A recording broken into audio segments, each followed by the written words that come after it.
Strahl. Mr. Strahl. Mrs. Stubbs. Mrs. Stubbs. Ms. Harder. Ms. Harder. Mrs. Wong. Mrs. Wong. Mr. Abutayev. Mr. Abutayev. Mrs. Kuzi. Mrs. Kuzi. Mr. Kelly. Mr. Kelly. Mr. Lobb. Mr. Lobb. Monsieur Godin. Mr. Godin. Monsieur Clark. Mr. Clark. Mr. Reed. Mr. Reed. Mr. Lukiski. Mr. Lukiski. Mrs. Wagentall. Mrs. Wagentall. Mr. Nader. Mr. Nader. Mr. Broussard. Mr. Broussard. Mr. Sweet. Mr. Sweet. Mr. Generou. Mr. Generou. Ms. Alislav. Ms. Alislav. Mr. Soroya. Mr. Soroya. Madame Boucher. Madame Boucher. Mr. Carey. Mr. Carey. Mr. Falk-Provencher. Mr. Falk-Provencher. Mr. McGuire. Mr. McGuire. Mr. Kimmich. Mr. Kimmich. Mr. Yerdega. Mr. Yerdega. Mr. Calkins. Mr. Calkins. Mr. Jennis. Mr. Jennis. Mrs. Gallant. Mrs. Gallant. Mr. Dreeshen. Mr. Dreeshen. Mrs. Falk, Battlefords Lloydminster. Mrs. Falk, Battlefords Lloydminster. Mr. Cooper. Mr. Cooper. Mr. Albrecht. Mr. Albrecht. Mr. Arnold. Mr. Arnold. Monsieur Généreux. Monsieur Généreux. Monsieur Gould. Monsieur Gould. Mr. Kitchen. Mr. Kitchen. Mr. Waugh. Mr. Waugh. Mr. Schmale. Mr. Schmale. Mr. Macaulay Edmonton West. Mr. Macaulay Edmonton West. Mr. Tilson. Mr. Tilson. Mr. McKenzie. Mr. McKenzie. Mr. Shields. Mr. Shields. Mr. Diot. Mr. Diot. Ms. Leach. Ms. Leach. Mr. Leipert. Mr. Leipert. Mr. Vierson. Mr. Vierson. Mr. Motts. Mr. Motts. Mr. Benson. Mr. Benson. Mr. Lloyd. Mr. Lloyd. Mr. Barrett. Mr. Barrett. Mr. Davidson. Mr. Davidson. Mr. Stanton. Mr. Stanton. Mr. Sopak. Mr. Sopak. Mr. Van Kesteren. Mr. Van Kesteren. Mr. Miller, Bruce Gray, Owen Sound. Mr. Miller, Bruce Gray, Owen Sound. Mr. Trost. Mr. Trost. Mr. Massey, Windsor West. Mr. Massey, Windsor West. Ms. Benson. Ms. Benson. Mr. Angus. Mr. Angus. Mr. Garrison. Mr. Garrison. Madame Brosseau. Madame Brosseau. Madame Sans Souci. Madame Sans Souci. Ms. Jolibois. Ms. Jolibois. Monsieur Dussault. Monsieur Dussault. Monsieur Dubé. Monsieur Dubé. Monsieur Nantel. Monsieur Nantel. Monsieur Choquette. Mr. Choquette. Mr. Blakey. Mr. Blakey. Mr. Cannings. Mr. Cannings. Mr. Johns. Mr. Johns. Ms. Hardcastle. Ms. Hardcastle. Mr. McGregor. Mr. McGregor. Mr. Cullen. Mr. Cullen. Mr. Rankin. Mr. Rankin. Mr. Stetsky. Mr. Stetsky. Madame Quash. Madame Quash. Madame Laverdière. Madame Laverdière. Ms. Duncan Edmonton Strathcona. Ms. Duncan Edmonton Strathcona. Madame Hughes. Madame Hughes. Monsieur Beaulieu. Mr. Beaulieu. Monsieur Plamondon. Monsieur Plamondon. Monsieur Boudria. Monsieur Boudria. Monsieur Thériault. Monsieur Thériault. Madame Posé. Madame Posé. Monsieur Fortin. Monsieur Fortin. Monsieur Barcelou Duval. Monsieur Barcelou Duval. Mr. Clement. Mr. Clement.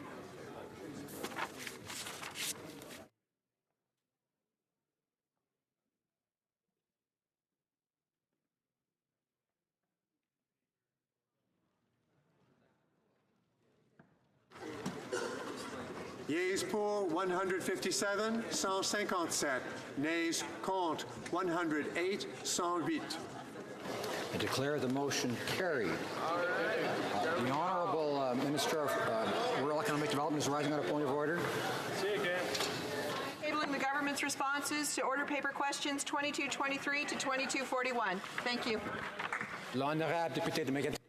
Honourable Member for Mégantic-L'Érable on a point of order. Mr. Speaker, I rise on a point of order because just before the vote, I was preparing to table an important question about an emergency debate on the canola crisis. Unfortunately, what the government did has preempted that emergency debate, so I call for unanimous consent to revert to emergency debates so that this House can discuss this major crisis, so that Canadians will have an opportunity to have this crisis debated.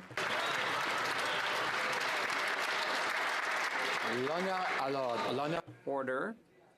Does the honourable member have unanimous consent of the House? No. There's no consent.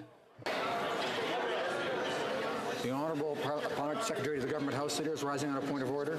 Mr. Speaker, I rise today to respond to 3 questions of privileges that were raised in the week. Order. I wonder if the members could wait until I hear from a couple other members on, I think, what may be related questions, because I have noticed that the Honourable Opposition House Leader wishes to rise on a previous question of privilege. He thought it was a point of order. I gave notice. Thank you, Mr. Speaker. I do rise to contribute to the question of privilege that was raised by the member for New Westminster Burnaby regarding the recorded division on opposed vote number 126 in this year's interim estimates. As you know, Mr. Speaker, during that vote, many Liberal members entered the House after the question was put by the Assistant Deputy Speaker. After an hour of points of order, the Chair invited members to come forward, be honest, and declare whether or not they were in fact in the chamber when the question was put. If they were not, the Chair called upon those members to identify themselves and withdraw their vote. A number of members did just that, Mr. Speaker. They showed honesty and principle. However, many, many more members did not.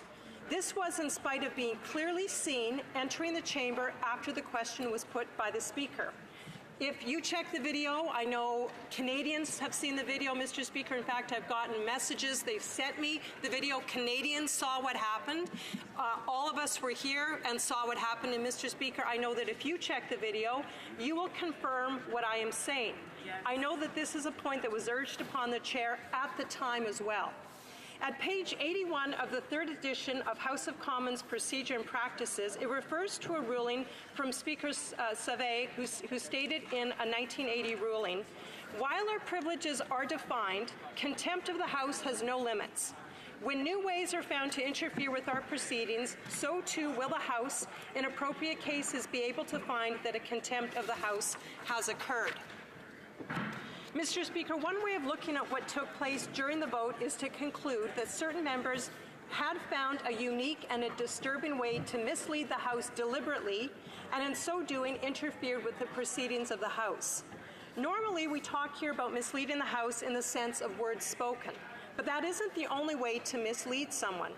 In this case, Mr. Speaker, it's a matter of misleading both through actions and inactions or omissions committed by members.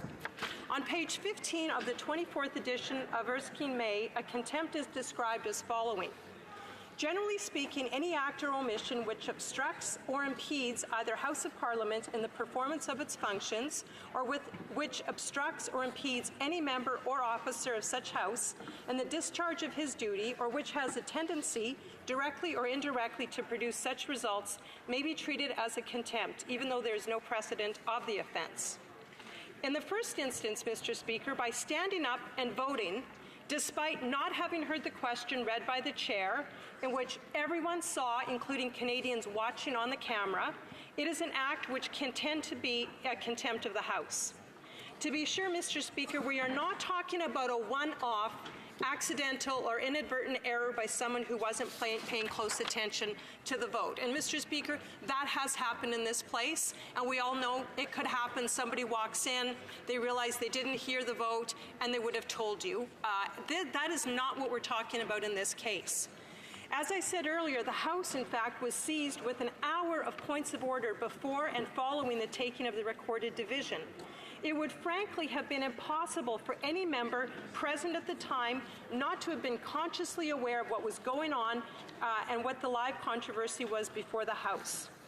The second element of which I'm concerned about here is the inaction or the omission, is that by staying silent after being called upon by the Assistant Deputy Speaker, certain members have deliberately misled the House regarding the recorded division on opposed vote 126. As a result, the records of the House on this vote are simply in error and therefore false. The records have been falsified through the inaction of these members who did not take the appropriate steps when prompted and called upon to do so. At page 82 of Bosque and Gagnon, falsifying the records of the House and deliberately misleading the House are both listed as offences treated as contempt. This, Mr. Speaker, is a very serious matter that strikes at the very heart of our parliamentary system of democratic governance. The government may have actually lost a confidence vote that night. And all of us who were here for that vote, including Canadians who witnessed it, saw it happen. Mr. Speaker, it is there's one thing to enact and believe in the honour of all of us as members of Parliament. But if the House trusts our honour, and then evidence comes forward that our honour was indeed not intact, the House and the Speaker and the office has an obligation to act on that. It's one thing, Mr. Speaker, to say that you are honourable, but if proof exists that you are not honourable as a member of Parliament, that cannot be ignored, nor should it ever be ignored. At page 82 of Bosque and Gagnon, falsifying the records of the House and deliberately misleading the House are both listed as offences treated as contempt.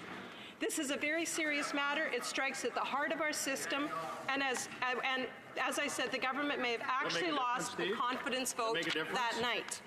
I want to offer this citation from Bouchin's 6th edition at page 3 in talks of the basic principles of parliamentary law, which are to protect a minority and restrain the improvidence or tyranny of a majority, to secure the transaction of public business in an orderly manner.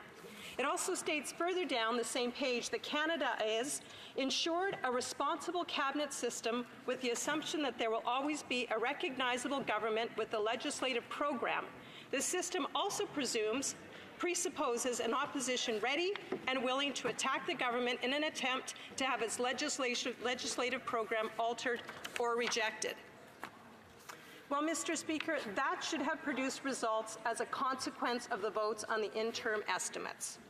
Opposed vote 126 should have been rejected, and had that vote occurred in an honorable, legal fashion of which should have happened, there's a very good chance that vote 1206, that estimate would have been rejected, and the supply bill based upon the interim estimates, Bill C-96, should have been altered accordingly before being disposed of by the House. There is ample evidence, Mr. Speaker, ample evidence of this, that the government has blatantly disregarded the Constitutional Convention of Prosecutorial Independence when it sought to protect their corporate friends at the SNC-Lavalin affair. But there's also ample evidence that many members, about 50 members, misled this House while we all saw it in plain view, while the cameras caught it in plain view, and while the table saw it, the Deputy Speaker saw it, it was seen in plain view. And, Mr. Speaker, that is now another cornerstone of our unwritten Constitution. The confidence convection is being undermined for Liberal interests.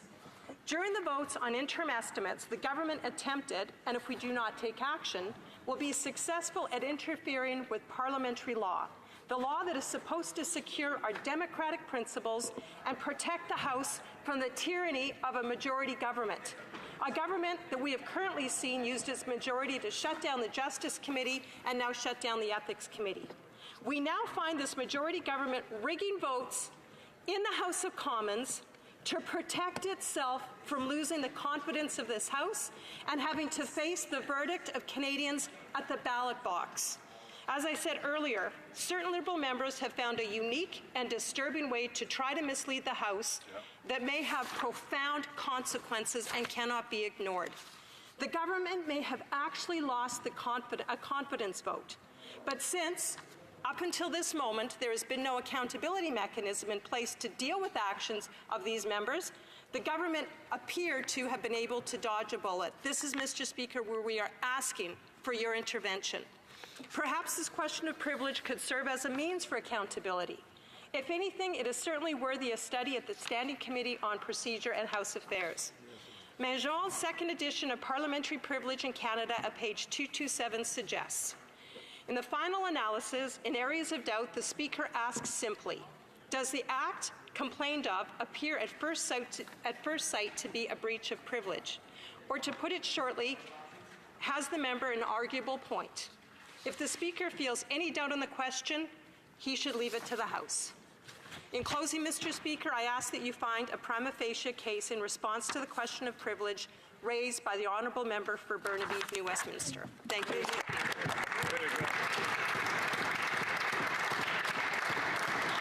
Honourable Member for Calgary Rocky Ridge, I have noticed that he wishes to intervene on the same question privilege. Thank you, Mr. Speaker. I just have a couple of brief points that I wish to add to the opposition House Leader's addition to the question of privilege raised by the member for Burnaby. And to add to this, my point relates to another vote that took place that same evening, but the argument is the same and the circumstances are the same. Certain members have deliberately misled this House. In this case, they did not mislead the House with their words, but through their vote.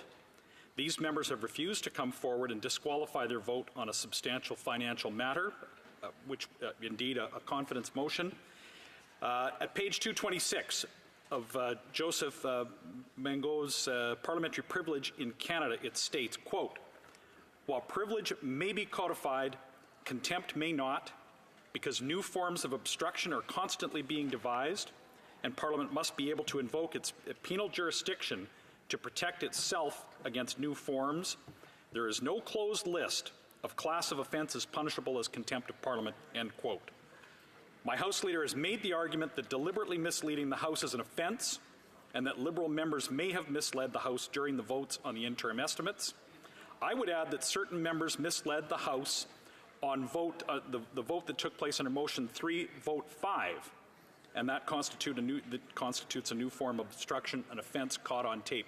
Mr. Speaker, I rose at the time after that vote on Vote 5 and Motion 3, and I mentioned this at the time, and no member, I gave notice at that point through my point of order that certain members had clearly entered the chamber after the question was being read, and no members on that side stood to or took that opportunity to reverse their vote. So I add this point because it happened not just on the vote in question raised by both the member from New Westminster Burnaby and the opposition House Leader. It happened quite a bit earlier in the evening. So this wasn't something that was new or hadn't happened before. It happened. There was precedent within that evening of this behavior, Mr. Speaker, and I ask you to look very carefully at this. This is indeed a constitutional issue here, and I ask for your wisdom in looking forward into this and coming back to the House. Thank you. Thank you, honourable members. The Honourable Parliamentary Secretary to the Government House Leader, I understand, wishes to intervene on this question privilege as well as on a number of points of order and perhaps other question privilege raised from the last few days the House sat before this. I'll just make it clear that I will come back to the House on the question privilege. Well, I'm hearing a point of order and a question, so I'll come to the member after that. The Honourable Parliamentary Secretary to the Government House Leader. Yes, thank you, Mr. Speaker. I rise today to respond to 3 questions of privilege that were raised in the week of March the 18th. I will begin with the question of privilege raised by the Honourable Member for New Westminster Burnaby on March 18 with respect to answers given by the Minister of Justice and the Parliamentary Secretary to the Minister of Justice during question period on February the 7th and 8th of 2019. In his speech, the Honourable Opposition Member argued that on the aforementioned days, the Minister and the Parliamentary Secretary stated that neither the Prime Minister nor his office exerted any pressure on the former Attorney General with regards to deferred prosecution agreements, and that since the media reported a different version of the facts afterwards, then the Minister and Parliamentary Secretary had misled the House. On January 31st, 2008, Speaker Milligan ruled on a similar question of privilege. The matter was raised following the release of information that contradicted the statement given in the House earlier by the then Minister of National Defence on the Afghan detainee policy. And I quote, Mr. Speaker, any dispute regarding the accuracy of the Minister's response to an oral question is a matter of debate, end of quote. This statement, which was also quoted in the NDP House Leader intervention, is echoed in the House of Commons Procedure and Practices, 3rd edition, which states on page 516, and again I would quote, Mr. Speaker, in most instances, when a point of order or a question of privilege has been raised in regard to the response to an oral question, the Speaker has ruled that the matter is a disagreement among members over the facts surrounding the issue, and as such is a matter of debate and not a breach of the rules or privilege, end of quote. Furthermore, I would like to refer you to your predecessor's ruling of April 29, 2015. That ruling, which can be found on page 13198 of the debates, was on the appropriateness of the Minister of Defence's response to a question pertaining to Canada's military involvement against Daesh. And I quote, Mr. Speaker, as your Speaker, I must take all members at their word. To do otherwise, to take it upon myself to assess the truthfulness or accuracy of members' statements is not a role which has been conferred on me, nor that of the House has indicated that it would somehow wish the Chair to assume with all of its implications, end of quote. In the same decision, the former Speaker reminded the members of the following conditions for breach of privilege, which regards to the misleading statements. These conditions are stated to be, and I quote, first, the statement needs to be misleading. Second, the member making the statement has to know that the statement was incorrect when it was made. And finally, it needs to be proven that the member intended to mislead the House by making the statement, end of quote. As previously cited in the April 29, 2015 decision, the Speaker, again I would quote, must take all members at their word, end of quote. Finally, I would like to remind the House that in the ruling dated April 16, 2002, Speaker Milliken, while speaking on the broader concepts of freedom of speech and the presumption of truthfulness, said the following. And I quote, "If we do not preserve the tradition of accepting the word of a fellow member, which is fundamental principle of our parliamentary system, then freedom of speech, both inside and outside the House, is imperiled." End of quote. As such, I respectfully submit that this is a question of debate, and as such does not constitute a prima facie question of privilege. For the second matter, Mr. Speaker, I would like to address the question of privilege raised by the honourable member from Perth Wellington on March 22 with respect to the alleged violation of Section 49.8 of the Parliament of Canada Act. My honourable colleague in his statement argued that the collective privilege of the House had been breached since it includes the right to regulate its internal affairs. In his argument, my counterpart across the way argued that the resignation from caucus of an honourable member for Whitby seemed to have been forced, insinuating that the member didn't resign as much as was kicked out from caucus. First, I would like to argue that the basis for the honourable member's question of privilege is flawed. To the point stated by the member from Perth Wellington indicated that, and again I would quote, "I truly believe the honourable member from Whitby was or was threatened to be kicked out of the Liberal caucus," end of quote. Mr. Speaker, on that exact day that the member of Perth Wellington rose on this question, a tweet from the honourable member from Whitby was tabled by the honourable member from Spadina Fort York in reply to this question of privilege and stated, and I will quote, "Everything in this ridiculous point of order is false, and you have no right to speak on my behalf," end of quote. With this tweet, the honourable member from Whitby confirmed that her resignation from caucus was indeed voluntary and not forced, as alleged by the member across the aisle. Second, on the question of the process with which the Liberal caucus takes decision and its respective Parliament of Canada Act, I would like to point out the criteria necessary to raise a question of privilege. House of Commons Procedure and Practice 3rd edition states at page 145, and I would quote, that the matter of privilege to be raised in the House must have recently occurred and must call for immediate action of the House, end of quote. In his initial submission, the member from Perth Wellington mentions that the members of the Liberal caucus have allegedly been deprived of their rights since the first caucus meeting following the 2015 election. The member goes as far as quoting an interview of the Canadian Press dated November 2015 to try to support his claim. If the question at hand has been known since November 2015, I would argue, Mr. Speaker, that the requirement of timeliness in raising the matter has been greatly disregarded. Furthermore, I would like to remind the honourable member opposite of your decision dated May 29, 2017. In this ruling on the adequacy of consultations with regards to the appointment of a commissioner for official languages, you stated at page 11558 of debates, and again I would quote, Mr. Speaker, "The fact that in this instance the requirement for a consultation is embedded in statute rather than a rule of the House does little to change the role of the Speaker in this respect. In fact, it adds an additional element in terms of the role of the Speaker, that of interpreting laws. On that front, there is a rich body of jurisprudence to confirm that the Speaker cannot adjudicate on the legality of matters which, of course, would include whether or not specific provisions of a statute, such as the need for consultations, have been respected." End of quote.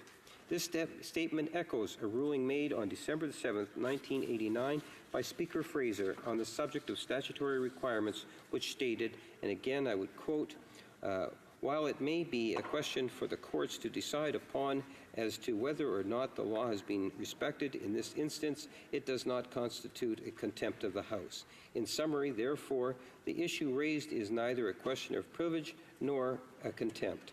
It is rather a question of law, and consequently, I cannot offer my opinion as to the merits of the case, either as argued by the honourable member for Victoria or as rebutted by the Minister of Justice." End of quote. Consequently, for all the aforementioned reasons, I once again respectfully submit that this is a question of debate and as such does not constitute a prima facie question of privilege. Finally, Mr. Speaker, the last matter I would like to address is the question of privilege raised by the honourable member from Flamborough-Glanbrook on March 22, 2019, with respect to an alleged breach of caucus confidentiality.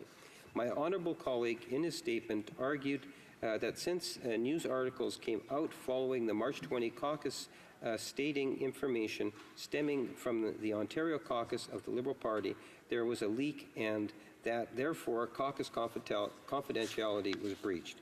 In his argument, the honourable opposition member argued that the caucus confidentiality is the cornerstone of parliamentary life, with members of Parliament needing to be able to have frank and candid conversations amongst colleagues.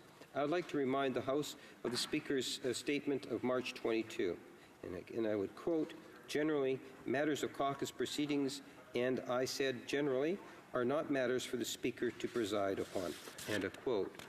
On a decision delivered on March 25, 2004, Speaker Milliken stated, and again I would quote, "The crux of the matter for the Chair is not the leak of this information, but the publication of leaked information that was manifestly from a private meeting," end of quote. Finally, I would like to point out that the previous ruling cited by honourable member from Flamborough-Glanbrook all pertain to occurrences where MPs were recorded without their knowledge, which is a completely different issue from what we are facing here. Consequently, I respectfully submit that this does not constitute prima facie a question of privilege. Thank you, Mr. Speaker. The honourable member I thank the honourable member. The honourable member for Calgary-Shepherd wishes to intervene, I think, briefly on the question privilege of the honourable member from Westminster Burnaby.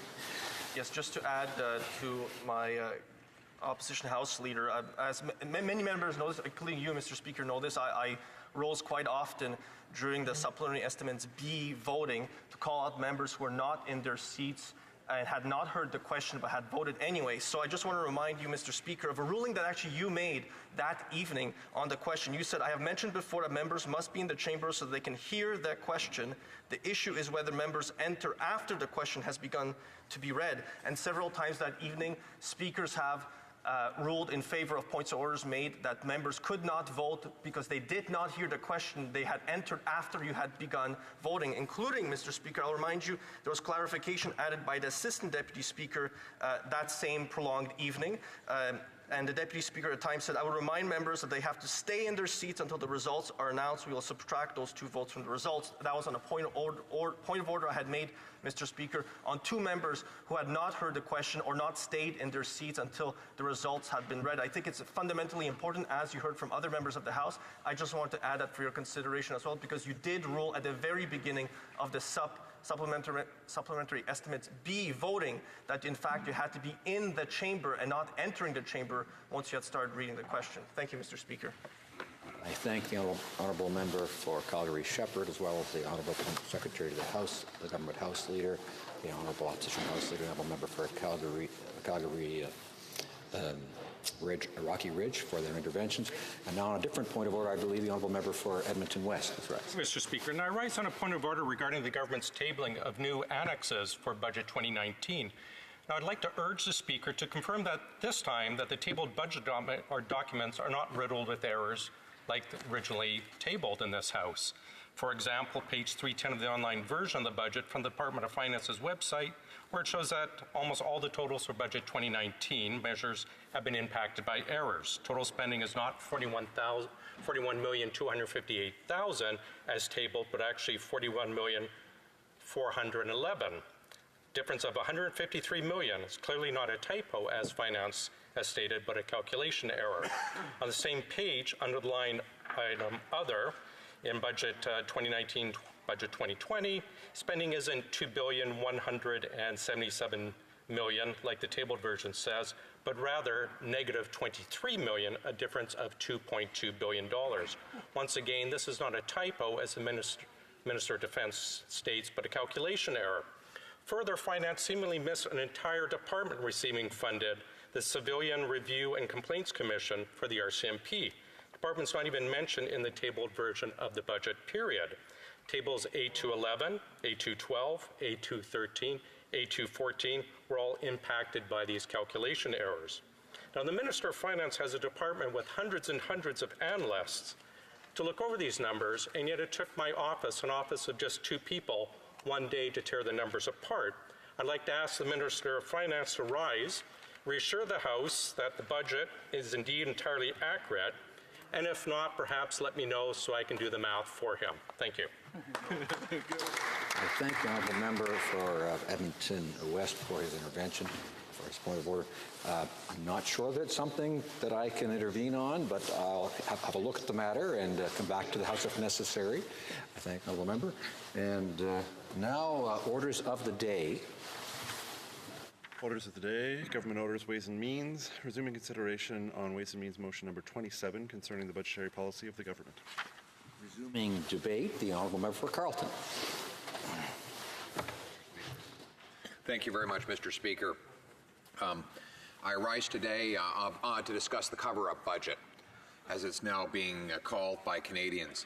The government introduced a budget with $41 billion of brand new cash spending designed to paper over the SNC-Lavalin corruption scandal, a scandal that has engulfed this government ever since the former Attorney General revealed that the Prime Minister and a group around him carried out an intense campaign of political interference, hounding, bullying, and inappropriate pressure in order to convince her to set aside criminal charges on SNC-Lavalin, a company facing over $100 million worth of fraud and bribery charges. Now, when I began my speech, I started by pointing to numerous inconsistencies in the Prime Minister's story on this matter. I want to read a particular quote, one that is central to his defense. He said when the scandal came to light and after the former Attorney General had resigned in Cabinet over it, he said, and I quote, "If anyone, including the former Attorney General, had issues with anything they might have experienced in this government, or didn't feel that we were living up to the high standards we set for itself, it was her responsibility to come forward. It was their responsibility to come forward, and no one did." End quote. I'll read the last 4 words again. And no one did. Gerald Butts then went before a parliamentary committee and attempted to discredit the former Attorney General, said if she had such concerns about the way we were acting on the SNC-Lavalin prosecution, then why weren't we talking about this in September, in October, in November, in December? The essence of the rhetorical question that the Prime Minister and his top staff have asked is, if she had a problem with our political interference, why didn't she say something? Well, we now know she did.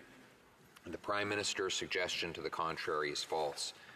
We have here audio recordings in which the former Attorney General said, and I about the Prime Minister's personal interference, she said to the Clerk of the Privy Council, "So, we are treading on dangerous ground here. This is a constitutional principle of prosecutorial independence. It is entirely inappropriate, and it is political interference. Decisions that are made by the independent prosecutors are their decisions. I can't even imagine what the former Supreme Court Justice, Chief of the Supreme Court, feeling in any way, shape, or form comfortable with interfering with the independence of prosecutors. This is about the integrity of the Prime Minister and interference. There is no way that anybody would interpret this other than interference.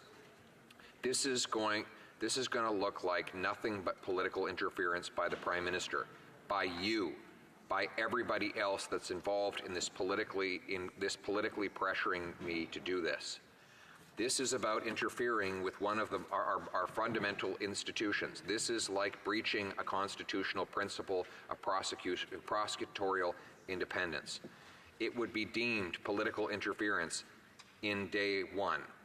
I am trying to protect the Prime Minister from political interference or perceived political interference or otherwise. What I am confident of is that I've given the Prime Minister my best advice to protect him and to protect the Constitution and constitutional principle of prosecutorial independence. Again, she says, this goes far beyond saving jobs. This is about the integrity of the Prime Minister and interference. There is no way that anybody would interpret this other than interference if I was to step in. That is a list of 8, maybe more, warnings that the former Attorney General gave to the Prime Minister's top public servant on December 19th. And yet 2 months later, the Prime Minister had the audacity to go before 35 million Canadians and say, you know, she never once raised a single solitary complaint. She never let me know at all that I was doing anything wrong. You know, this conversation, had it not been recorded, would probably be denied right now. I think a lot of Liberals are attacking the former Attorney General for recording that conversation. I think she did so knowing that the Prime Minister and his team would lie and deny if she did not have proof that the conversation occurred. The Prime Minister said he was never warned. But not only is there this extensive audio tape that shows the former Attorney General did warn the Prime Minister's clerk. The clerk made clear during that conversation he would be talking to the Prime Minister.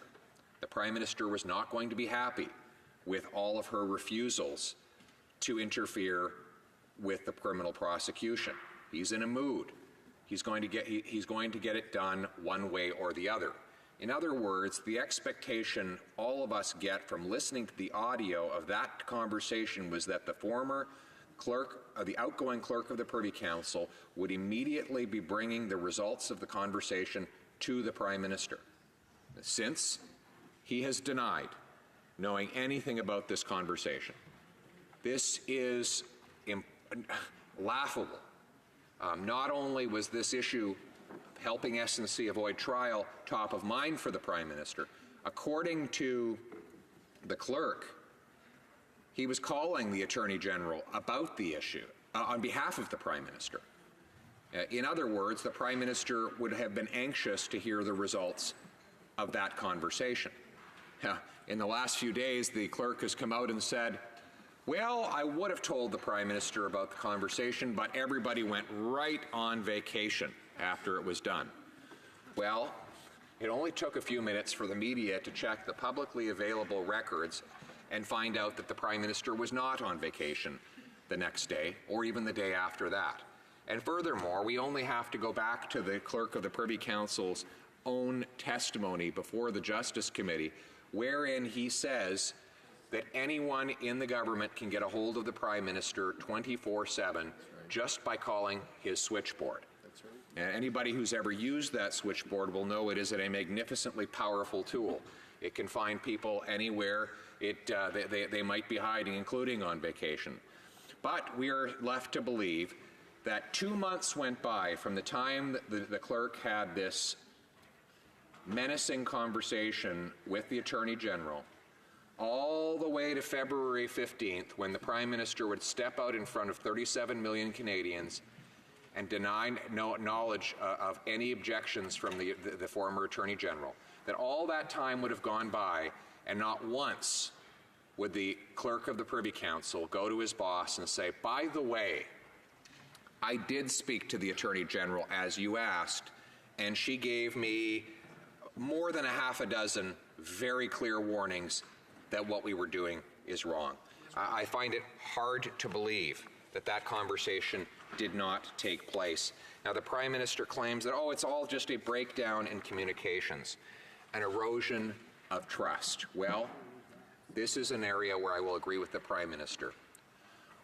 When you look 37 million Canadians in the eye and you tell them something that is not true, an erosion of trust is an understatement. Yeah. Now, let me just point to another one of these contradictions we witness here in the Prime Minister and his top staff and their interventions. Gerald Butts testified about the meeting that he and Katie Telford had with the Chief of Staff to the Attorney General. This conversation was important because it is recorded in the Attorney General's notes that top PMO staff were using very aggressive language to try and convince her to get the Attorney General to shelve those criminal charges on SNC-Lavalin. And Gerald Butts speaks of that meeting defensively. He said, that second and final meeting I had on the file was with Jessica Prince, the Minister's Chief of Staff, and Katie Telford. There was no urgency to attend the meeting. I remember that meeting very, very differently from the account given last week. So let me repeat that. There was no urgency to attend the meeting, he says. Well, that's funny, because PMO staffer emailed Ms. Prince, and the subject line in the email is urgent. Chat with Katie and Jerry. So, you might on the surface of it say, that's not really terribly important, whether a meeting was urgent or not urgent. But when lies are thrown around like snowflakes, and and statements are just expected to melt away and then evaporate into thin air, you come to the conclusion very quickly that you can't believe anything that the Prime Minister and the people around him claim. That he specifically chose the sentence, there was no urgency to attend that meeting. Yeah. And then in the subject line to the meeting's invitation, urgent. It's crazy. Chat with Katie and Jerry. And then furthermore it says, Katie and Jerry would like to speak to you ASAP, before 5 p.m. today. Email sent at 4:16. So that's not urgent at all. Not urgent. I need to see you before 5, but that's okay. It's only 4:16. Yeah. In other words, drop everything. And did we mention it was urgent? You wonder why, with all of the things that Mr. Butts could have said before committee, he would specifically say something that is demonstrably false and easily disprovable in the documentary evidence. I mean, it's as though he thought he could sit in that committee and state falsehood after falsehood because no one would be able to know what was true or untrue, that it was just a he said, she said. Yeah. The problem for Gerald Butts and the Prime Minister is that they were dealing with someone who was punctilious in keeping records. And when people have records, it's hard to lie about what happened. And we're seeing that in this example and in many others. Back to the claim the Prime Minister knew nothing of the Attorney General's concerns about his political interference. On September 18th, the Attorney General met with the Prime Minister and said, she says of that meeting, I looked him in the eye and asked, are you interfering with my role as Attorney General? Because I strongly advise against it. That was in September. And yet the Prime Minister stood up in February and said, I didn't know anything about her concerns. She never mentioned it to me. It's funny, We walk past each other in the hallway every day and she didn't think to mention it. Well, we see one piece of documentary evidence after another showing that the Prime Minister stated blatant falsehoods. Now we'll move on to the next falsehood, one that the government, that numerous members of the government repeatedly stated in their efforts to secure a deferred prosecution agreement for SNC-Lavalin. And that is this claim that the headquarters of the company would imminently announce its departure from Montreal if the Attorney General did not immediately indicate her willingness to negotiate a deferred prosecution agreement. The Prime Minister, the Clerk of the Privy Council, and the Attorney General met in late September. And at that meeting, the Attorney General reports that they told her that before the Quebec election even happens, the company would announce it's moving its headquarters unless she were to initiate a deal to shelve the prosecution. The Quebec election was only 2 weeks away.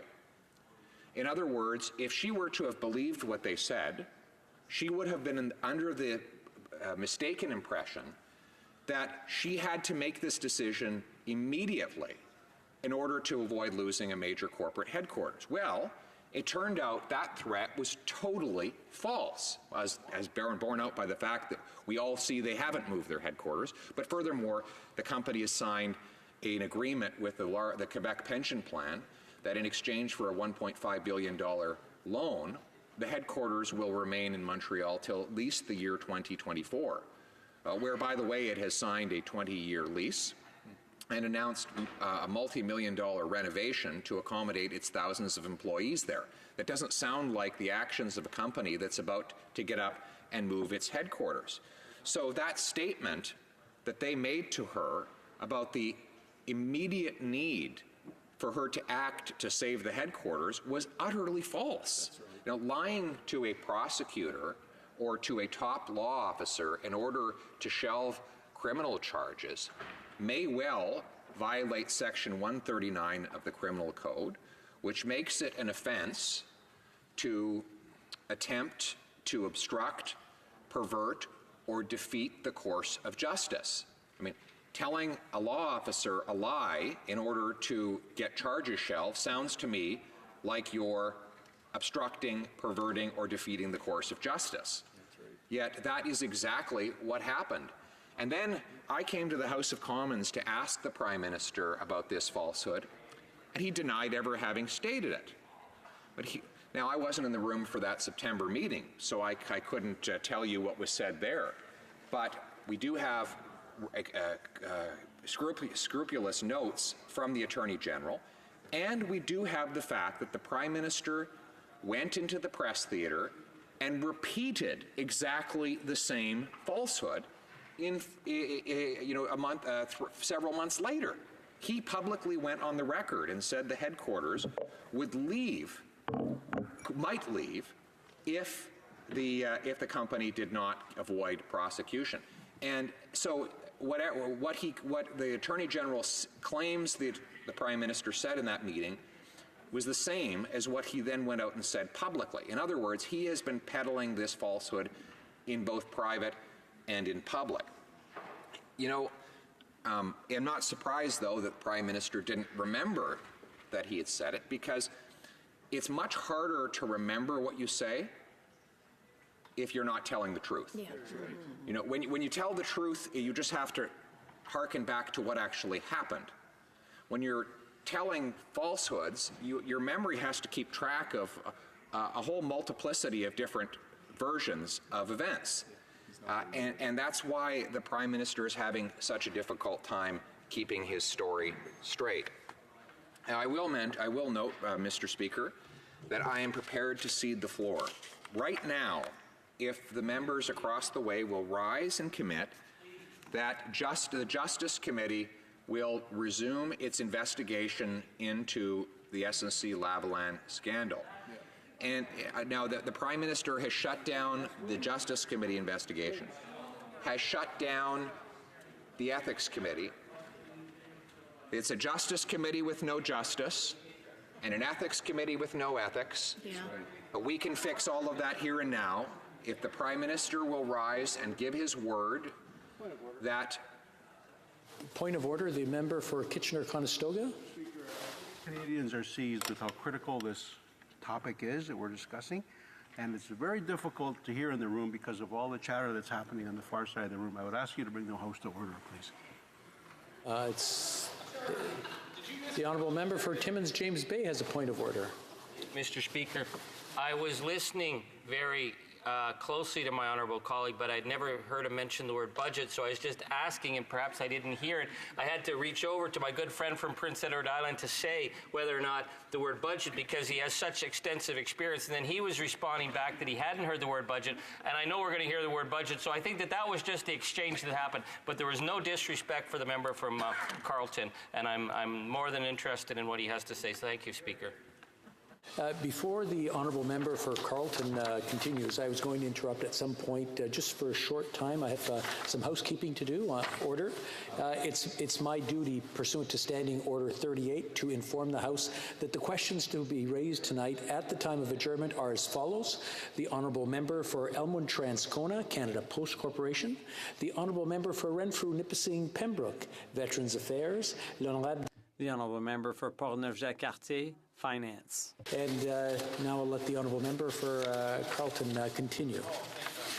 Thank you very much, Mr. Speaker. And I did. Thank you. I did mention the word budget at the very outset of my remarks, and I realize that this is a very large chamber with imperfect acoustics, and the NDP does sit very, very, very far down the way, and sometimes my voice, as delicate as it is, does not travel that far. I have a tendency also to turn to my right when I speak, and therefore those to my left often don't hear what I'm saying. But back to the subject at hand. The subject at hand, of course, is the cover-up budget. And the government, the Prime Minister has introduced $41 billion of new cash spending, money he's splashing all over the land, far and wide, hoping that he distracts Canadians from the SNC-Lavalin scandal with their own money. I have said it before, but I will say it again. This is the Kathleen Wynne three-step. That's right. Step number one, massive scandal. Step number two, massive deficit spending to cover it all up. And step number three, massive tax increases to pay for it all after the election. That's exactly what they've got planned here. They're now into step two. But I believe if we lay out the facts of the case about this scandal and the corruption, in addition to the outrageous tax and spend policies of the government, Canadians will choose differently in October, and the Liberals will not have a chance to carry out step number three. So that is the case that we are making here today. So I was speaking earlier about this falsehood that the Prime Minister was trying to save the headquarters of SNC-Lavalin. I've just finished disproving that claim altogether. As I was saying earlier, the company's headquarters can't leave because of a $1.5 billion loan agreement with the Quebec Pension Plan that keeps the company HQ in Montreal until 2024. And that the company is in the process of renovating its headquarters there to accommodate its thousands of employees in a building on which it has just signed a 20-year lease. In other words, it did all of this knowing that it would be prosecuted, knowing that it was not getting a deferred prosecution agreement, and the Prime Minister's threat to the Attorney General that the headquarters would leave if she didn't intervene and offer a special deal was absolutely and totally false. Furthermore, when asked before the Justice Committee what evidence he had for this claim that 9,000 jobs would vanish unless the charges, SNC charges, were shelved, Gerald Butts said, and I quote, "Nothing specific. No specific evidence."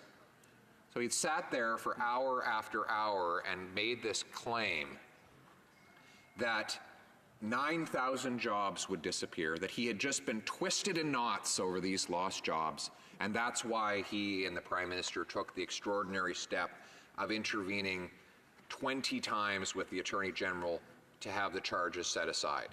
And then when we asked, well, where did you get this idea that the 9,000 jobs would vanish? Oh, nothing specific.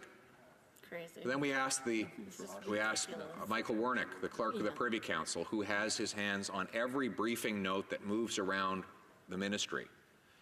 Do you have any report or document you can table with the committee showing that 9,000 jobs would vanish? No. All right, so there's no documented evidence, there's no specific information, there's no proof whatsoever that these jobs would vanish, and yet the whole justification for the government's interference in this file was that these jobs were at stake. Well, the jobs were never at stake. We found that out 10 days ago when the CEO of the company came out and said he never threatened 9,000 jobs or a headquarters move, and we know that he can't move the jobs out of the country because because construction jobs are done at construction sites, and you can't move a construction site. A construction site happens where the construction is being done.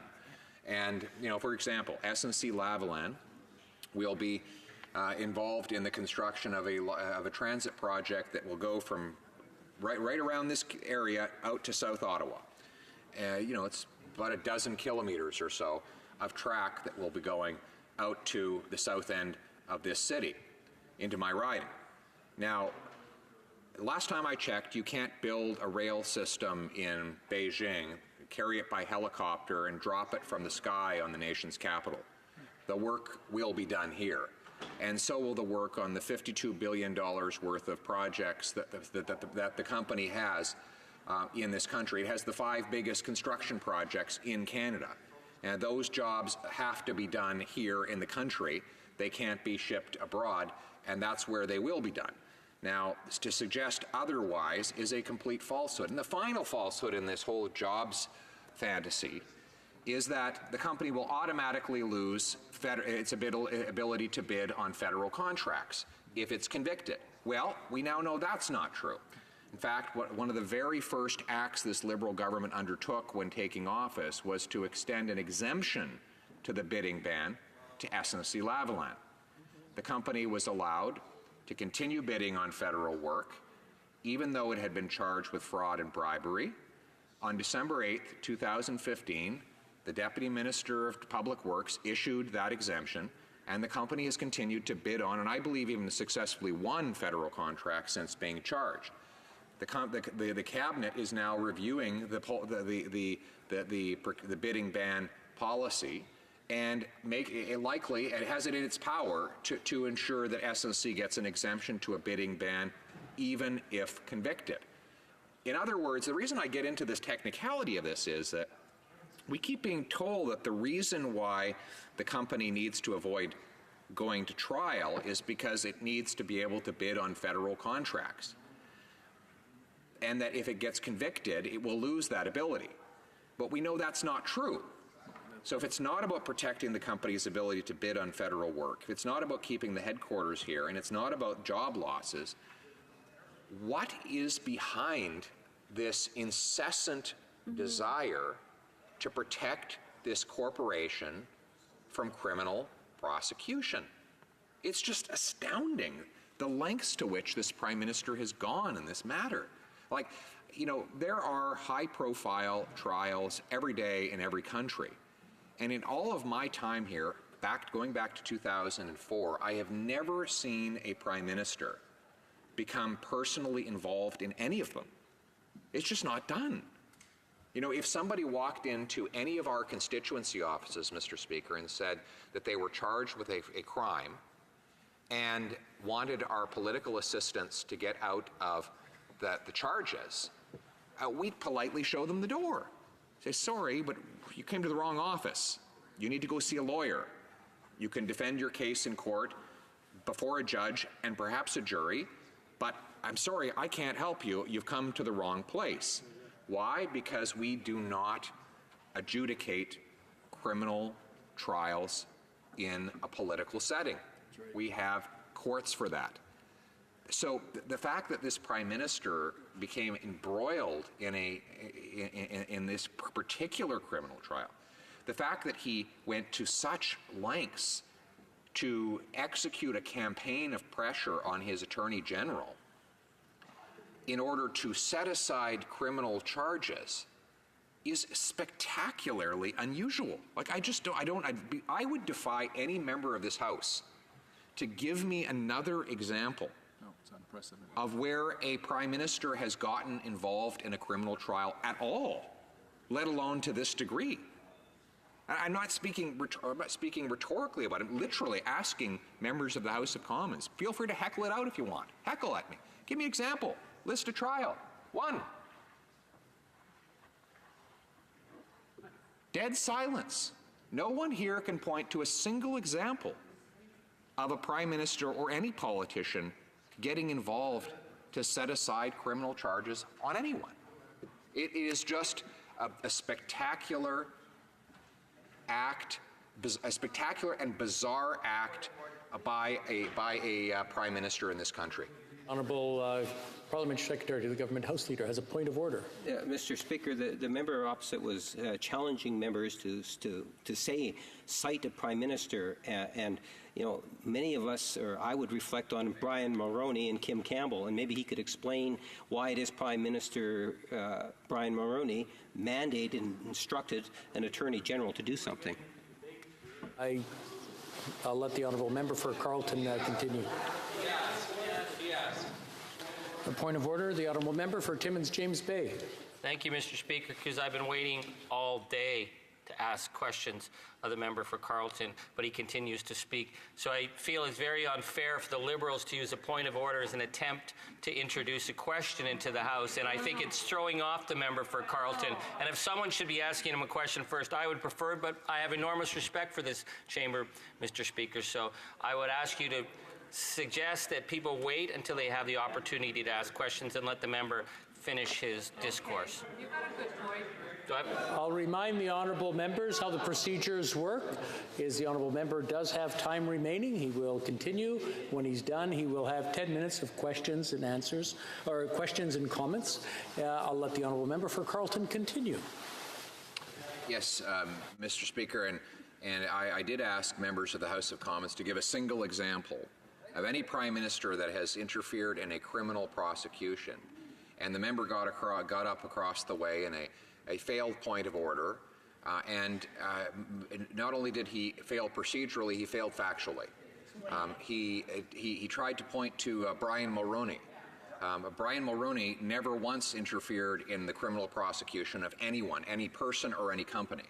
So there is no analogy to be drawn between this and that. In fact, he mentions David Milgaard. David Milgaard was prosecuted years before the Prime Minister ever took office. So the Prime Minister Mulroney ever took office. So it would be impossible to draw that same kind of linkage. There is no Prime Minister, at least in my lifetime, that has ever interfered in a criminal prosecution, ever, period. It's just not done. That's right.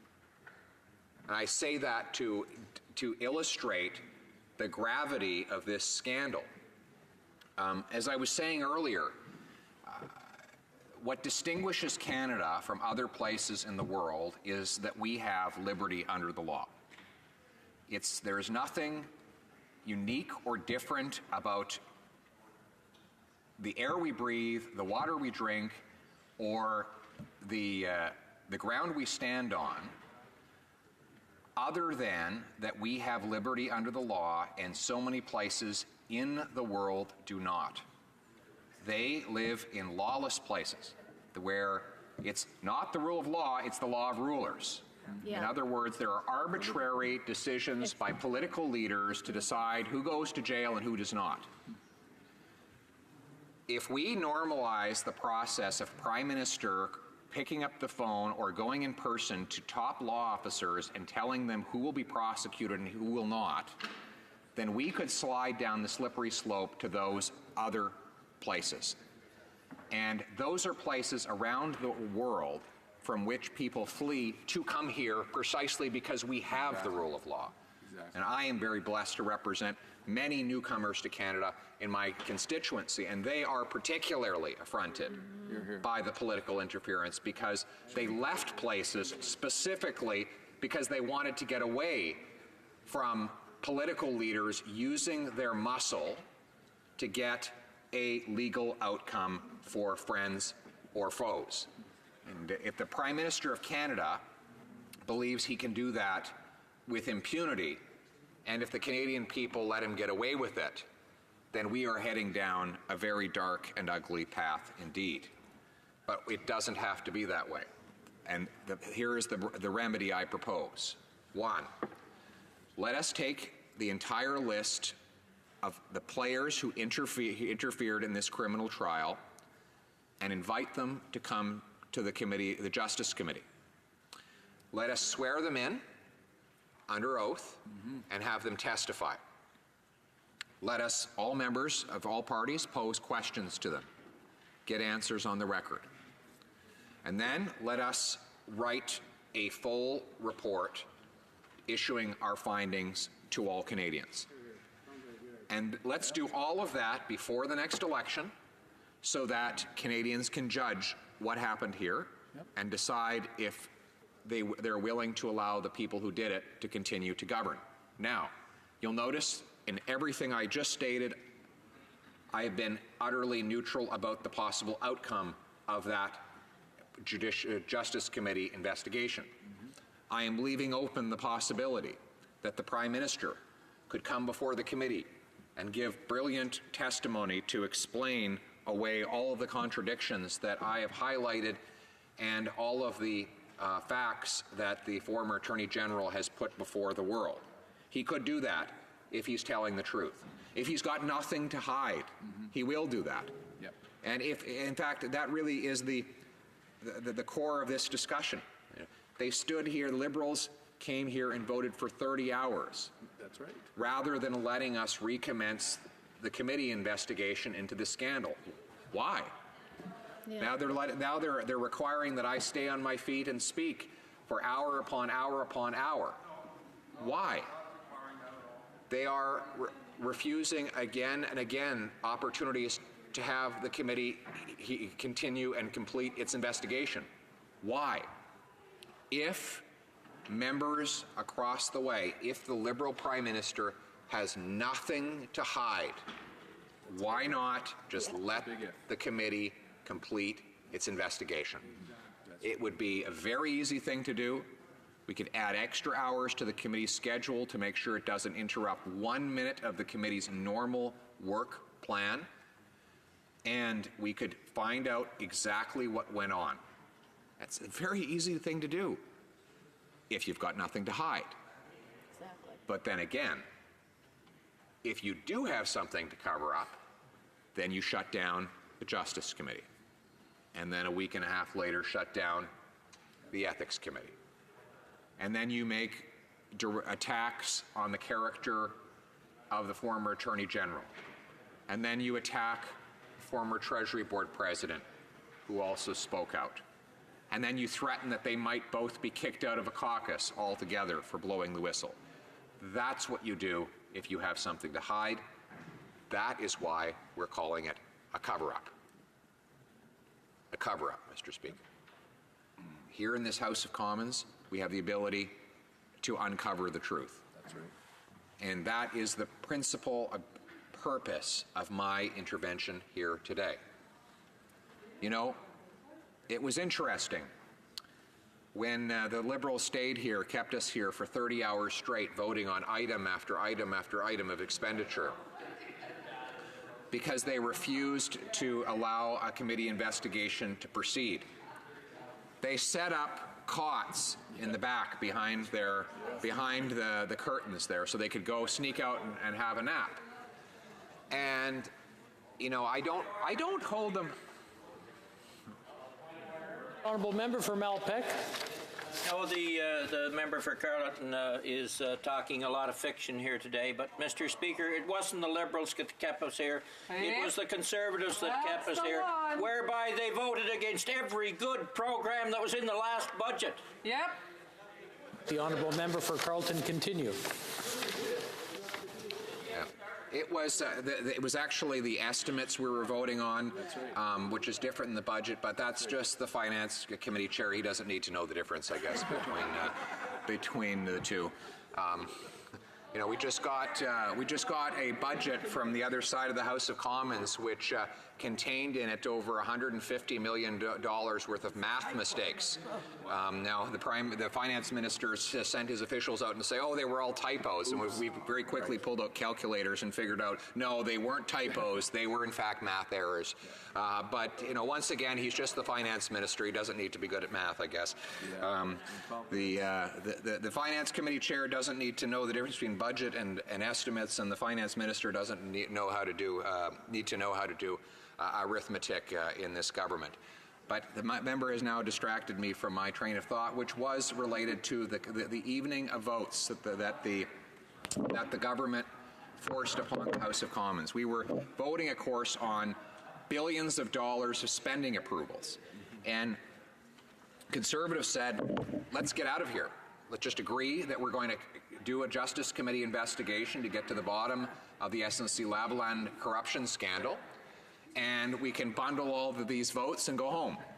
The government said, no, we're not going to allow an investigation, and so that Conservative opposition was required, as part of its duty, to keep the government here voting on one spending item after another.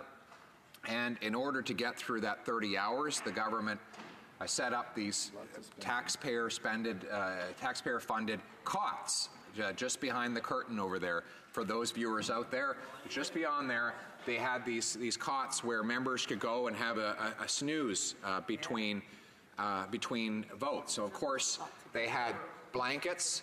And what are blankets for? Well, to help you cover up. Yes. And then they came in here because they were so ornery and angry occasionally, and they blamed us that they couldn't get a night's sleep. And my advice to them is that the secret to a good night's sleep is a clear conscience. Yes. You want a good night's sleep? Have a clear conscience. You want a clear conscience? Tell the truth. Yes. Let it all out. Unburden yourself of all these falsehoods, because falsehoods are heavy things to carry around. And that is why the Prime Minister has looked so heavy lately. Yes. He's carrying a lot of falsehoods around. And they are like lead weights everywhere he goes. Yeah. And they're weighing on him. Right. And if he would just stop the cover-up and end those falsehoods, he could move forward. That's right. Now, it is possible that the truth that he is covering up is so appalling that he could not be reelected. But I would submit to him that any electoral strategy that hinges on keeping ugly truths hidden is destined to fail. That's right. He is not going to be able to keep this all under wraps until after the election. He has people in his own midst who are accusing him of a cover-up. His former Treasury Board president, the person to whom he wisely entrusted the management of our entire public service and the approval of tens of billions of dollars of expenditure, has said there is a lot more to this story that has not been told, and that he is trying to shut down the debate on it. This is what liberals say about the Prime Minister. And so he can't simply dismiss these allegations as something that's coming from a politically motivated opposition. The two women who have resigned from his cabinet have gained absolutely nothing by doing so. Not that this would matter to them, but I think it's worth stating the obvious. They've taken major pay cuts. They've had their position reduced from minister to non-minister, which is a very big distinction in a parliamentary system where ministers are responsible for the executive governance of the country. None of that was to their benefit. We've heard a lot of people trying to attack the character of these two women, saying that they were being opportunistic by exposing this scandal. But I fail to see what they've gained. Like, what advantage has it conferred to them politically by telling these truths? Nothing. They've made immense personal sacrifice for blowing the whistle. One, they're no longer ministers, even though they're far more qualified than those who remain on the front bench. Two, they've come under attack, vicious, personal, sexist, and racist attacks from senior Liberals. They have had, they've faced threats. As recently as yesterday, the employment minister had called the former Attorney General unethical, and now they're threatening to, the Liberal Party is threatening to throw them out of the caucus altogether. So to suggest that these two former ministers were doing this to advance somehow their own political interests runs exactly counter to what happened. It's very clear that though I obviously don't share the politics of either of them, I do clearly respect the conviction and principle that they have shown and their willingness to sacrifice their own careers in order to stand up for the truth. And I think both of these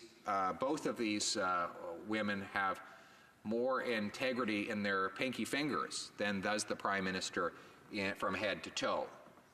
And if he disagrees with me on that, then he'll do what they've been willing to do. The former Attorney General came before the Justice Committee and testified, took a barrage of questions from the Liberal delegation, submitted 40 pages of written text messages and an audio recording, all of which confirm that she told the truth. You know what's interesting about all these people who are trying to discredit the former Attorney General? They can't point to a single falsehood she's told, even though she's tabled something like 40 pages of text messages and an audio recording. And even though the government has an army of spin doctors and dirt diggers and researchers to find any little hair that's out of place, the Prime Minister's team has not been able to find a single contradiction or a single falsehood in anything that the Attorney General has said so far. In fact, she is the one person at the heart of this whole controversy whose story has not once changed in any way, shape, or form. She's consistently told the same story over and over again. And when challenged, she provided text messages to support her claims. And when challenged again, she provided audio recordings.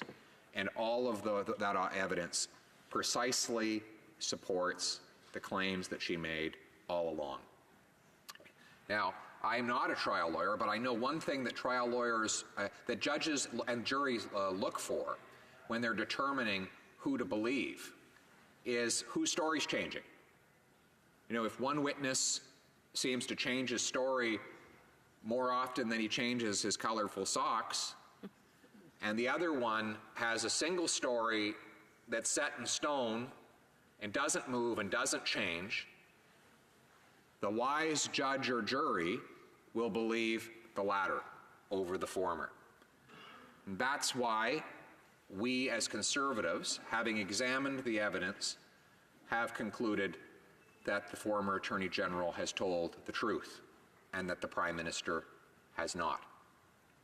Now, that being said, we are so confident in our view of that we welcome the Prime Minister to prove us wrong. Come to committee, testify, under oath, put your hand in the good book, tell your story, answer questions. But so far, he's been unwilling to do that. It's like he's terrified that we might get too close to the truth, that we might find out the real reason he went to such lengths to protect this accused corporate criminal, that we might find out that, in fact, he stated a patent falsehood to Canadians when he claimed that the former Attorney General never raised any concerns about his interference in the matter, that we might find other falsehoods or expose bigger contradictions. And so his answer again and again is shut it all down. He shut down the Justice Committee, the Ethics Committee. Tomorrow morning he'll have a chance to change course. The Justice Committee will meet again. Now that we have new written evidence and recorded conversations which blow apart earlier claims by the Prime Minister and his team of witnesses, Conservatives will move to reopen the investigation and include all of the witnesses, all of the players who were at the heart of this scandal and who were alleged to have interfered with the work of the former Attorney General by pushing her to sign a special deal for SNC-Lavalin to avoid criminal trial. Now, I want to examine the merits of the Attorney General's original decision not to interfere. The Prime Minister chose to amend the criminal code through an omnibus bill in the budget, by which he created something called deferred prosecution agreements. The agreements, for those who are not familiar, provide that corporations facing criminal charges can avoid trial by fessing up, apologizing, paying a fine, and promising not to do it again. Factors that a Director of Public Prosecutions must consider to determine the eligibility of a company for a deferred prosecution include severity of the offense and whether or not the company self-reported its crimes. So let's review both of those issues. Let's start with whether the company self-reported. Turns out the company did not. Instead, what the company did was it got caught when one of its senior employees was charged and ultimately convicted in Switzerland. And I'm going to read some excerpts from the Financial Post. According to police, Ben Aza, this is a former senior employee at SNC-Lavalin, established a scheme in which two companies, Duvel Securities and De Novo International, billed SNC roughly $127 million for helping the firm win dozens of major contracts in Libya during the 2000s. In fact, Swiss and Canadian police say Duvel and De Novo were shell companies controlled by Ben Aza. The money, including $1.5 million US dollars spent on a yacht for Saadi Gaddafi, was used to bribe Libyan officials and pad the bank accounts of Ben Aza and Mr. Babawi, who left SNC in 2006. I go on now to quote Global News. In Switzerland, an ex-employee from SNC-Lavalin pleaded guilty to fraud, corruption, and money laundering in relation to his business in Libya in 2014, before the RCMP charges. Riyad Ben Aza acknowledged in court that he bribed Saadi Gaddafi, son of Libya's late dictator Muammar Gaddafi, so SNC could win contracts. Now, it was out of these charges in Switzerland that the RCMP was able to ascertain the conduct of SNC-Lavalin, and therefore was able to bring forward allegations of fraud and bribery. So in other words, it wasn't that the company realized somebody did something wrong and then called the police and said, look, we've made a mistake, we want to self-report, please hold us accountable. The RCMP had to find out through Swiss proceedings that this corruption had occurred in order to launch its own investigation and lay its own charges. So the first criteria for getting a DPA, a deferred prosecution agreement, is not met. The next is the severity. Was the offense severe and broad, or was it a minor offense that could therefore better be treated through an administrative penalty rather than through a criminal court trial. So let's examine the charges that the company faces and determine if we think they are severe enough to warrant prosecution. Let me read again from Global News. In 2015, the RCMP charged SNC-Lavalin, along with its international division, with corruption and fraud in relation with business dealings in Libya. The RCMP said officials at the company attempted to bribe several public officials in the country, including dictator Muammar Gaddafi, as well as other businesses in Libya. RCMP, still quoting Global News, RCMP officials said SNC-Lavalin also lied to Libyan companies to defraud them of nearly $130 million. Now, the Financial Post, SNC and its subsidiaries, SNC-Lavalin Construction, Inc., and SNC-Lavalin International, are also alleged to have defrauded various Libyan public agencies of approximately $129.8 million. Let me stop on that point, because it has been said again and again, we hear it, it's been muttered under the breath of some liberals, you know, that what SNC did over in Libya, that's just the way business is done over there. And frankly, I find that kind of utterance despicable. That we think it okay for wealthy Western companies to go into poor developing nations where people live in squalor and rob them of $130 million just because that's the way things are done over there, you know, or that's how we have to behave, so goes the story, to be competitive in different parts of the world. These places are so poor precisely because businesses have thought it appropriate to conduct themselves in that way. The parasitical corruption that has afflicted many countries in the world is the reason why so many people still live in grinding poverty. You go to these poor countries and it is astonishing to see how hard people work. You go in the streets and people are always working. And you say to yourself, how is it possible that these people work so hard and yet they're so poor?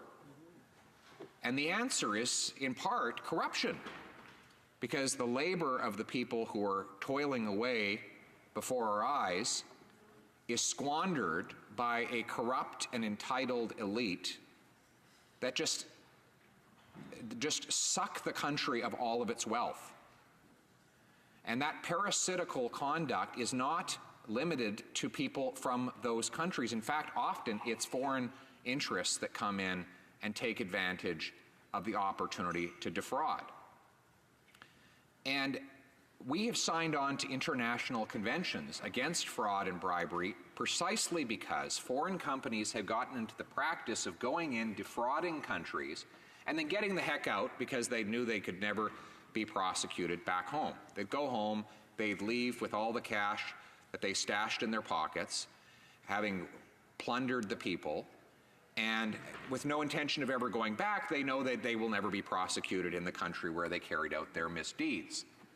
That's why we've signed on to international conventions, so that we could join with other countries in prosecuting corrupt corporate enterprises that rob people. Because we as a nation understand that it's not only a miserable way to make money, but it's an illegal way to make money by robbing the poor. And it is our duty, our moral duty, to prosecute this kind of corruption when it happens, even though it happens beyond our borders and even though we might not be ourselves the direct victims of the corruption itself. And so, no, it is not a small offense. It wasn't just that the SNC lobbyists and the people and insiders bribed the Gaddafis with prostitutes and yachts, as unseemly as that sounds. It's also that they are alleged to have robbed the people of that country of $130 million. And that is a lot of money, especially for a country that is suffering in poverty.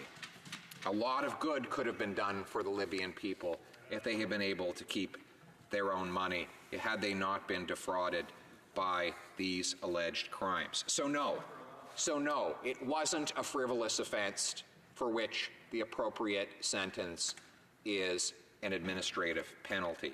It is a serious crime to defraud people, and it should be treated as such by our legal system. Knowing all of this, it is astonishing that the Prime Minister would consider it such a top priority for him to help this Liberal-linked company avoid prosecution. So we've addressed the two first criteria upon which a deferred prosecution is supposed to be judged by the prosecutor and ultimately by the Attorney General. And on those two criteria, it's clear as day, the company did not qualify. And finally, there's a third criteria that I forgot to mention, and that is this an isolated incident? We all understand that in our judicial system we have a principle of proportionality. Somebody makes a single mistake in their life, the judge will take that into consideration when issuing a verdict. The prosecutor, the Crown, might even take it into account when deciding whether or not to pursue the trial or to accept a more moderate plea bargain. So in this case, was this an isolated incident? Were there just a few bad apples in Libya that made some mistakes that are not part of a broader corporate corruption culture in the company? The answer, of course, is no. And just let me read some of the history that this company has been involved in. I'm going to quote now from Global News again. 3 top executives were also charged with bribery in relation to the McGill University Health Center. Former CEO Pierre Duham, along with McGill officials, pleaded guilty in the case. So this is the CEO. This is not some bad apple who off in a faraway land did some things unknown to anyone else. It was the CEO himself, and it was in relation to a contract with the McGill University Health Center. And then you have the Jacques Cartier Bridge.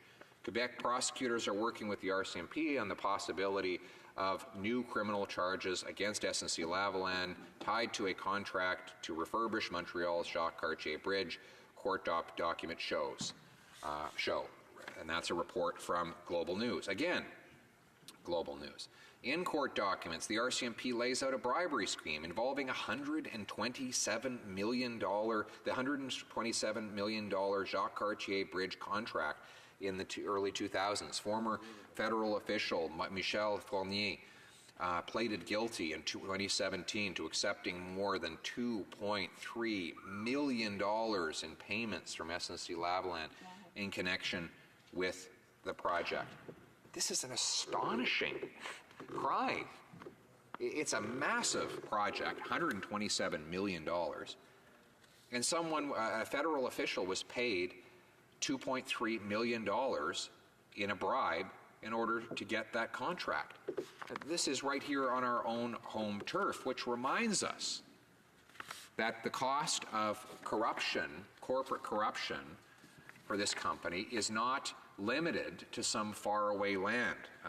It is right here in our own country. Let me go on. I'm going to quote further Global News. In 2011, an SNC employee whose job was to facilitate travel of SNC employees in and out of Libya was arrested in Mexico and accused of attempting to smuggle Gaddafi's son and family out of the country. The employee was eventually released from jail and not charged in Canada. I mean, what is a Canadian construction company doing helping to smuggle the Gaddafis in Mexico? Like, you go from Montreal to Libya to Mexico, and everywhere this company seems to be involved in the most appalling and in some cases just downright bizarre forms of corruption. The company was also banned from bidding on projects by the World Bank for 10 years over alleged misconduct during a bridge construction contract in Panama. So now we have Panama, so it's Libya, Montreal, Mexico, Panama, SNC is in legal trouble in all of these places for the conduct in which it engages. And then we find here in an article, again by Global News, during an investigation from CBC and the Globe and Mail, it was alleged there was an internal accounting code for bribes. So this is just an example. Of how entrenched the corruption had become. That they actually had a system of codes that they could use in order to properly account for all of the bribery they were doling out. So on the third criteria to determine whether the company was entitled to a deferred prosecution agreement, that is, whether it's an isolated, the offense was an isolated incident, clearly it was in Montreal, it was in Libya, it was in Mexico, it was in Panama, it was right to the top with the CEO of the entire company. It seems everywhere you turn around, someone from SNC-Lavalin is being accused or charged or convicted or pleading guilty to high-level and serious corruption involving hundreds and hundreds and hundreds of millions of dollars. So no, this is not simply an isolated incident. And so, and now we have a couple of sponsorship scandal era liberals heckling away on the other side about ethics. And now that I'm glad that we have some of those sponsorship liberals across the way, because it really is a full circle for this particular scandal, right? How did we find out about this scandal? Well, we learned about it because of a law that Stephen Harper put in place in response to the sponsorship scandal, the Accountability Act. Yeah. And the Liberal Party, according to Judge Gomery, had engaged in an elaborate kickback scheme funneling $40 million of cash, much of it still missing and never recovered, and some of it going right into the coffers of the Liberal Party itself. Paul Martin admitted that the Liberal Party stole at least $1 million. He gave the money back after he was caught. And we were struck by the fact that all kinds of people were charged for this fraud, but not the Liberal Party. And it occurred to us that the possible reason for that was that the Attorney General at the time was a Liberal. And the Attorney General's office was responsible for prosecuting federal offenses. So we wanted to make sure that never again could someone get off of a criminal prosecution because their friend or their party was in control of the office of the Attorney General. We created the Director of Public Prosecutions, a separate and independent office whereby a top respected prosecutor would have his or her own office and could operate with total independence from the political arm of government. So independent did we create this office that for the Attorney General to give any direction to the Director of Public Prosecutions, it must be in writing, and that written instruction must be reported publicly in something called the Gazette. That's a publication the government puts out to inform the public of decisions that have been made. So in other words, no pulling someone into your office and twisting their arm. It has to be in writing, and it has to be made public. And this, of course, is very inconvenient if you're trying to interfere in a prosecution, right? It just makes it a little bit difficult to keep it all under wraps. And here's where it gets really interesting. Gerald Butts told two different, according to text messages and sworn testimony by the former Attorney General, told two different people that he didn't want to respect that law because it was a Harper law.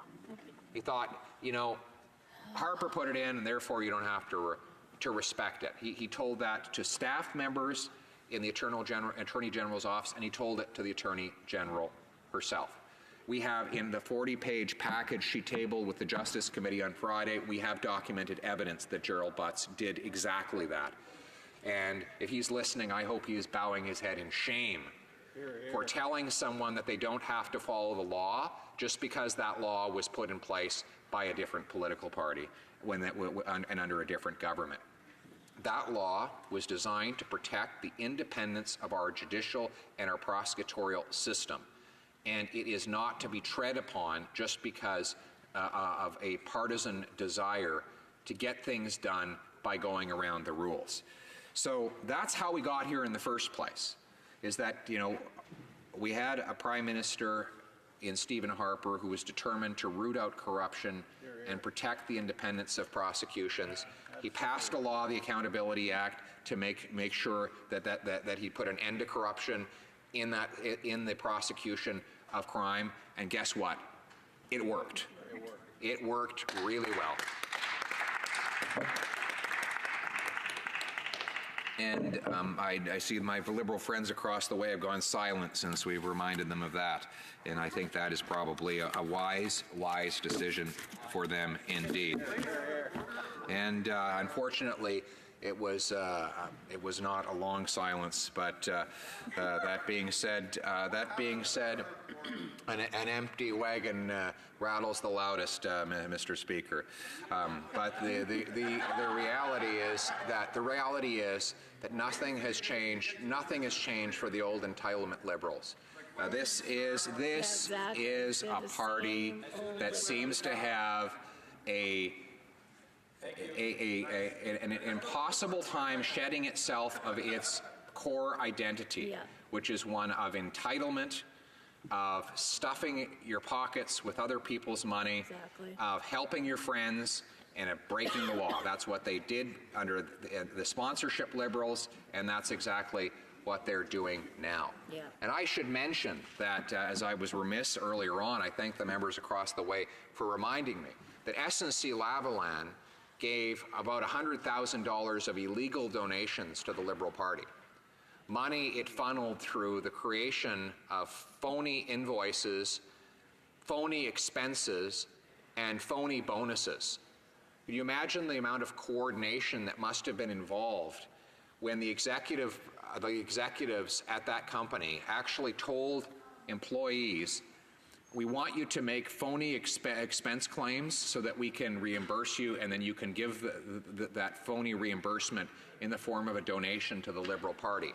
For reasons unknown to me, when this fraud came to light, the Commissioner of Canada Elections decided to let the company and the Liberal Party off of trial or charges, and the company was simply given a slap on the wrist through a compliance agreement, whereby the money was returned and the company promised never to do it again.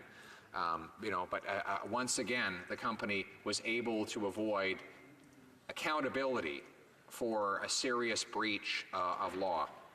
And that is very unfortunate indeed. But that being said, Mr. Speaker, that doesn't mean that accountability is over. The company, as it stands now, will face trial. As it stands now, they will face prosecution for fraud and bribery. I keep saying as it stands now because we don't know if the new Attorney General is going to make the decision to interfere in the criminal prosecution the way the former Attorney General refused to do. We know that he has an open mind to the idea. He has not made a decision. Now that in itself is very interesting because what it shows is that the shuffle did have, the cabinet shuffle of the former Attorney General out and the new Attorney General in had a material impact on the prospect of prosecution for the company. As of September 2018, it was the official position of the then Attorney General that the company would be prosecuted. That is no longer the case. Now, it is the official position of the Attorney General that the company might be prosecuted. In other words, he has left open the possibility of either taking over the prosecution himself in order to negotiate a deferred prosecution agreement, or of writing a directive to the Director of Public Prosecution ordering that she do so on behalf of the government. And it would be an extremely telling if after all of this, the government the Prime Minister were to get his way and have the company get off. Now, I suspect that is exactly what he plans. That if he is hoping and praying that he can put this scandal under the rug until the election is over, and in the first couple of weeks, out will come the special deal. Yeah. And they'll do it early in the term just to make sure that everyone is forgotten by the subsequent election. Yeah. Remember, December 8th, 2015, one of the very first acts of this government was to give SNC-Lavalin an exemption on a federal bidding ban that it had faced due to the fraud and bribery charges that it's contesting right now. It's December 8th, a special deal for SNC-Lavalin within weeks of this Prime Minister taking office. So we know it's always a priority for Liberals to help this company whenever they can. And don't be surprised, Mr. Speaker, if this Prime Minister gets back in office, it won't be 2 months. This trial will be over. This company will have a special deal. A small monetary fine will be paid. The CEO will cry crocodile tears and promise never to do it again. And on we'll go. And the message will have gone out that if you're charged with a serious crime in Canada, your recourse is not to go to court and defend yourself with a lawyer in front of a jury and a judge. Your recourse is to hire an army of lobbyists and swarm the Prime Minister's office to convince him to come to your rescue. And if you have enough influence and enough political power, you might just get your way. And of course, that is a violation of the basic principle that everyone is equal before the law. I think that's why Canadians have reacted so forcefully to this scandal. I mean, I think the Prime Minister assumed that no one would be interested. There are a lot of details, a lot of facts to keep track of. How can anyone follow all of these different debates about deferred prosecution agreements and directors of public prosecutions and attorneys general and on and on and on and on and on? The reason is because at its core, this scandal is really simple. It comes down to this. Do we have one system of justice or two? Is it one set of rules for the people and another for the powerful? Do we have the rule of law or the law of rulers? People understand that. Because we have a proud, enduring history that goes back hundreds of years that says no one is above the law. No one is above the law. Not even the king or the queen are above the law in our system. And because of that principle, we all live in one of the most prosperous places in the world. We see this everywhere. You know, you go around the world and you'll see the difference between those countries that have a good, well-functioning legal system that is supreme over all of the rulers. And compare the quality of life in, for example, Hong Kong to the quality of life in other Asian countries. Well, Hong Kong has a British legal system respected around the world, at least for now. God willing, we hope it will continue in the future, whereby people, commercial interests from around the world will actually go to Hong Kong to litigate their differences because the system there is so successful in mimicking British common law inherited from generations before of the British people that brought that system over to that jurisdiction before the reunification. And therefore, you look at the quality of life in Hong Kong, they have a GDP per capita that is almost the same as Canada, even though it's what I would call a city-state on a piece of land a seventh the size of the city of Ottawa and having 8 times the population. Now, they have to import their own water. They have no natural resources, and yet it's an extremely prosperous place. Why? Because they have the rule of law, and I might add free enterprise. And those basic ingredients make for an incredibly prosperous outcome for any place anywhere in the world, regardless of culture, race, history, background. if you have the ingredients of rule of law and free enterprise and democracy, your people are almost destined to flourish. But once you start to corrupt the rule of law, everything else comes tumbling down. Absolutely. And that is why, and the Liberals are looking very, scratching their heads over on the other side to try and figure out why Canadians are so angry about the SNC scandal. It's because Canadians know that all our good fortune rests on the rule of law. And and we never want to normalize the idea that a politician, particularly the head of government, could pick up the phone and start twisting arms and threatening people's jobs in order to get a prosecution dropped. Yeah, lifestyles of the rich and famous, somebody yelled out. And it is actually true. You know, this is a prime minister whose lawlessness has centered mostly around money. You know, when he was found guilty of violating the Ethics Act 4 different ways by the Ethics Commissioner, The first time ever. the first time any prime minister had ever faced such a conviction, it was about money, right? He had someone came to him and said, I'm looking for a $15 million grant. Would you like to have a free $200,000 vacation on my island? And the Prime Minister said, deal. And off he went, you know, and he said, listen, I'm getting tired of all this politicking. I think I'm in need of some frolicking. And away he went down to Paradise Island. And this is, you know, a lot of people will have a hard time appreciating the commercial value of a vacation like that. We looked it up. It costs about $250,000 to rent this island or a similar one for a couple of weeks. And yet the Prime Minister got it for free. So we can infer that the in-kind value of the gift was about $250,000. Now, I want you to think about this for a second, Mr. Speaker. If a junior procurement officer had taken a free weekend at someone's cottage and then given that someone a contract, he'd be out on his ear the same day. Exactly. He might be charged for taking a bribe.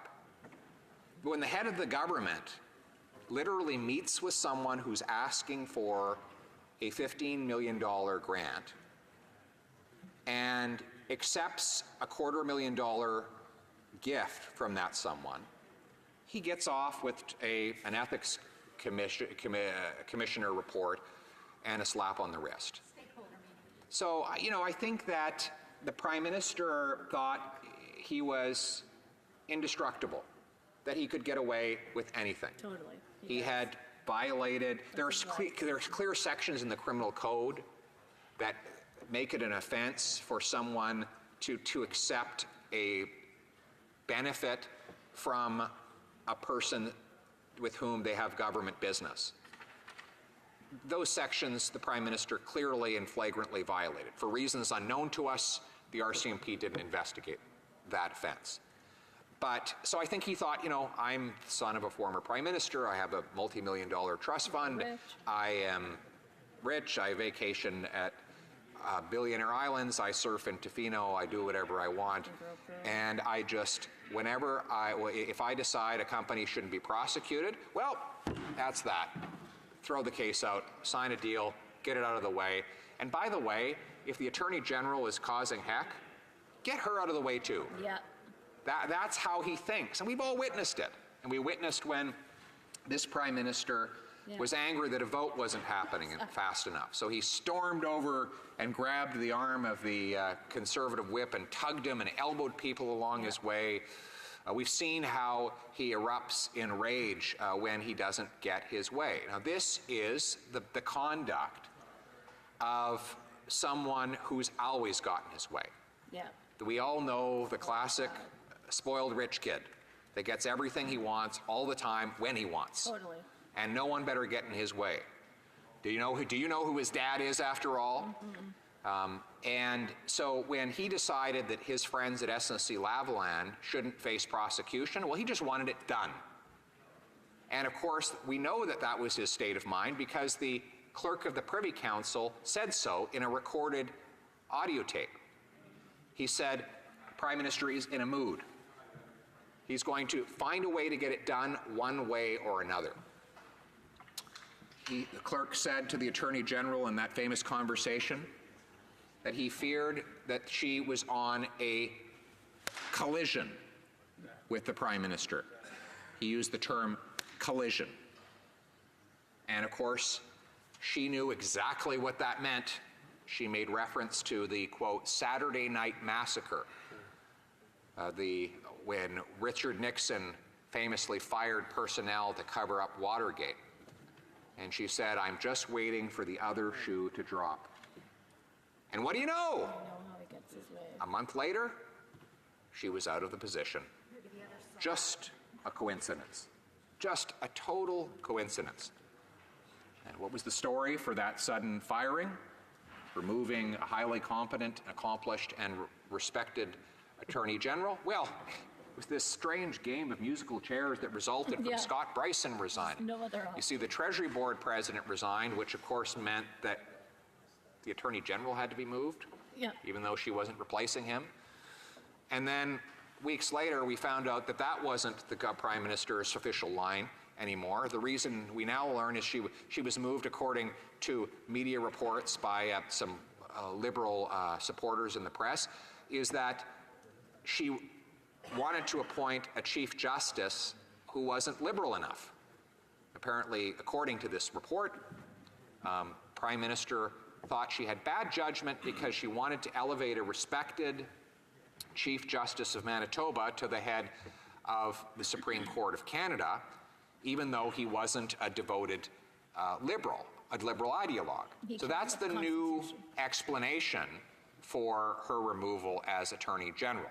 Now, put aside the fact that leaking discussions about Supreme Court nominations violates the basic apolitical principle and the confidentiality of that nomination process. Put that aside for a moment and consider how radically the Prime Minister's story has changed from when he was claiming it was only about satisfying the game of musical chairs that Scott Bryson's departure caused the government. So the story keeps changing. The story keeps changing, except one story, and that story, of course, is the one we've heard from the former Attorney General herself. The one now validated by 3.5 dozen pages of documented evidence submitted to the Justice Committee, published for all eyes to see, and even if there were any doubts left at all, those doubts went up in smoke when we heard that famous audio recording, which demonstrated that what happened was exactly what she said happened. And now, Liberals have attacked her for recording that conversation.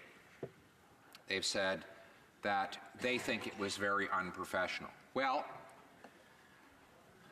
you know, they failed to take into consideration the context wherein she had been the victim of hounding, veiled threats, inappropriate pressure, and a whole other assortment of inappropriate conduct by the Prime Minister and his team in order to get her to shelve the criminal prosecution of SNC-Lavalin. She knew that if she did not have evidence, then the good old boys around the Prime Minister would just lie and deny. Lie and deny. The problem with lying and denying when you're dealing with someone like this particular former Attorney General is that she is highly scrupulous and she is punctilious in her maintenance of records. Unfortunately for the Prime Minister, he and his team have no evidence of their own to contradict what she has said. So instead what they've done is they've used more bully tactics. Gutless, unnamed sources, spreading rumors, racist and sexist comments by former Liberal cabinet ministers in the press, targeting the former Attorney General.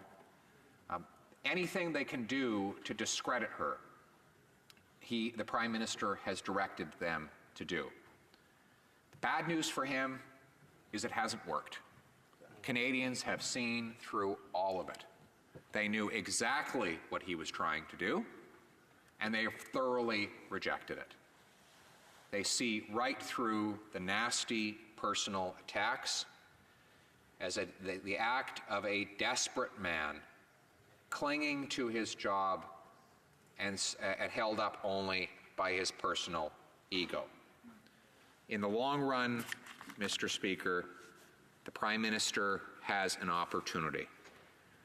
That opportunity is to finally tell the truth. The truth will set him free. He needn't be burdened any longer by falsehoods and secrets. He could release himself from all of that by coming clean, by admitting that he inappropriately interfered in a criminal prosecution to help a Liberal-linked firm get off of a trial, that he bullied his former Attorney General, and that when she would not back down, he moved her out. I think if he did that, he would suffer some political damage, but it would probably be less damaging than what he's doing right now. I think it would probably earn him a little bit of empathy from people who would say, you know, at least now he's telling the truth. Yeah. He's put us all through a nightmare for the last 2 months. He's attempted to corrupt our legal system with political interference, but at least now he's telling the truth. And with that, he can begin to heal, and this wound that he has caused our justice system can also begin to heal. But as long as he holds on to the falsehoods, as long as he tries to cover up the truth, it gets worse and worse and worse. And daily, we will, through the tools of Parliament, extract from him, like a rotten tooth, the truth, one piece at a time. And it's coming out. I don't know if the Prime Minister has noticed, but his cover-up has not so far gone very well. I think, that's a good point. I'm getting some helpful comments from the wise member for Calgary South, you know, I mean that sincerely. She has just pointed something out that I forgot to mention. We've had a resignation from the member for Whitby, a resignation from the Treasury Board President, a resignation of the former Attorney General, a resignation of the Principal Secretary, and a resignation of the head of the entire public service, Michael Wernick. So everybody's resigning, but no one did anything wrong. Yeah. Absolutely nobody did anything wrong. They're just up and resigning for nothing. You know, and if the Prime Minister thinks that this is working, he just needs to sit down and scribble out that list of resignations to find out the contrary. We can go through each one. Let's start with the Attorney General. We know why she resigned. She says that she resigned because the Prime Minister said that her continued presence in the Cabinet spoke for itself. An attempt to extract a phony endorsement by her of his SNC-Lavalin conduct. She says in a letter she recently released that having heard that comment from the Prime Minister, she decided to resign, and that her resignation would speak for itself. In other words, she thought his conduct so appalling in this affair that she was unable to sit in Cabinet at all, with him sitting as the Prime Minister of that Cabinet. Then we have the Treasury Board President. She resigned because she says that somebody, I think she meant the Prime Minister, is trying to shut down this whole matter and prevent the truth from coming out. She said there's a lot more to the story that has not yet been told, and the Prime Minister is preventing it from anyone from telling it. So she resigned. Now, people don't just resign from cabinet for nothing. Yeah. You know something, Mr. Speaker? They don't do it Being together 'cause they're girls. a minister of the federal government is literally a once-in-a-million opportunity. We have about 37 million Canadians. We have about 37 ministers. It's literally roughly 1 in a million Canadians is a federal minister. That's how rare and precious an opportunity it is to serve around the cabinet table. People who worked their whole life building up a body of expertise that makes them respected enough to sit at that council of ministers don't just storm off in a huff Yeah. over an interpersonal spat With their girlfriend. or because they're friends with someone else who is in a different clique. And that is certainly not the conduct that a doctor Cabinet together. or a top renowned lawyer in this, both of whom are extremely respected, would ever engage in. Both of them would have known and did know of the immense privilege it was for them to serve at the cabinet table, and serve with distinction they did. And yet, they were prepared to give it all up because the Prime Minister's personal conduct was so egregious, they could not bear the thought of sitting at the same table over which he was the chairman. And then we move down the list of the additional resignations. Gerald Butts, he's been called the PMO's puppet master. He was the principal secretary of the Prime Minister of Canada. He is personally the best friend of the Prime Minister. Working in the PMO was his dream job. He devoted his entire life to that enterprise. He would not have resigned had his conduct not been extremely serious. But resign he did. And then you have the clerk of the Privy Council. Now, this is literally the head, probably the largest employer in the entire country. I think it would be. Hundreds of thousands of people work as public servants, indirectly reporting up through the chain to the clerk of the Privy Council. Mr. Warnock devoted his life to the public service, and it would have been his life's work to get up to that position. He wouldn't surrender that opportunity unless this matter were extremely serious. And so there you have it. 4 high-profile resignations. A 5th, if you include the member for Whitby, who at early stages linked her departure to this controversy as well. All of that has happened in the window of 2 months. But the Prime Minister expects us to believe, having witnessed this spectacular meltdown, that nothing happened. Like this is just a big misunderstanding, failure to communicate. You know, they'd all just got together for a cup of coffee once in a while. Then none of this would have occurred. It strains believability that all of this is the result of a simple miscommunication, Mr. Speaker.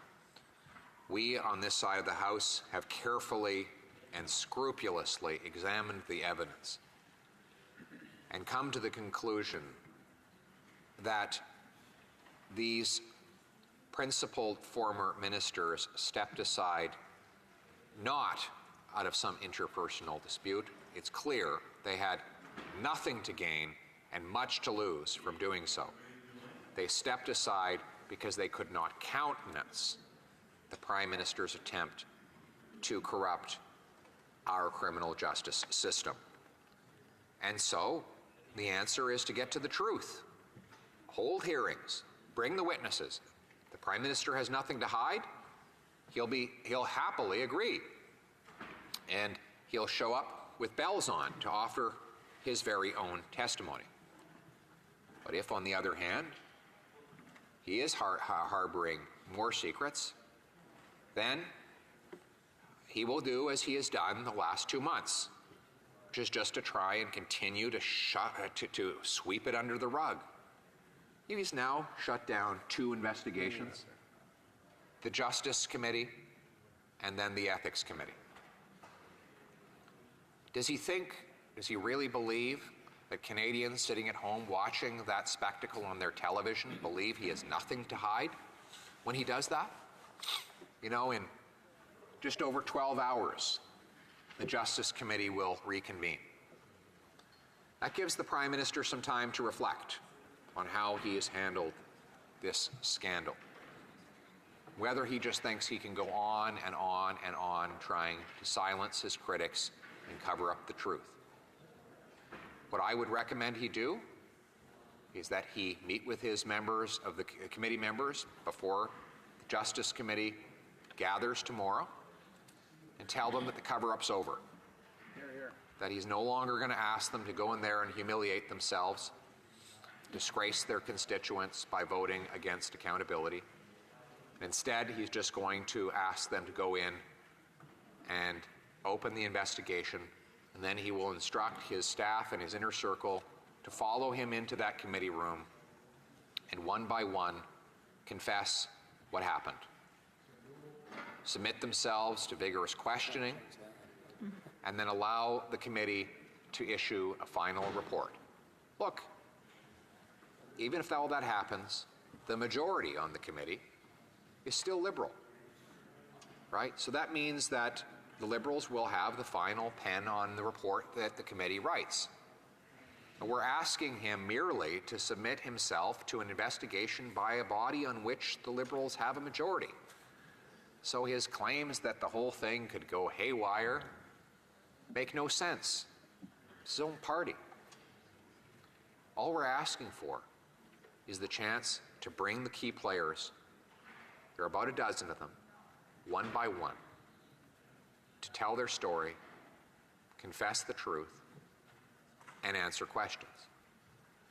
And if he's got nothing to hide, surely he'll agree to that.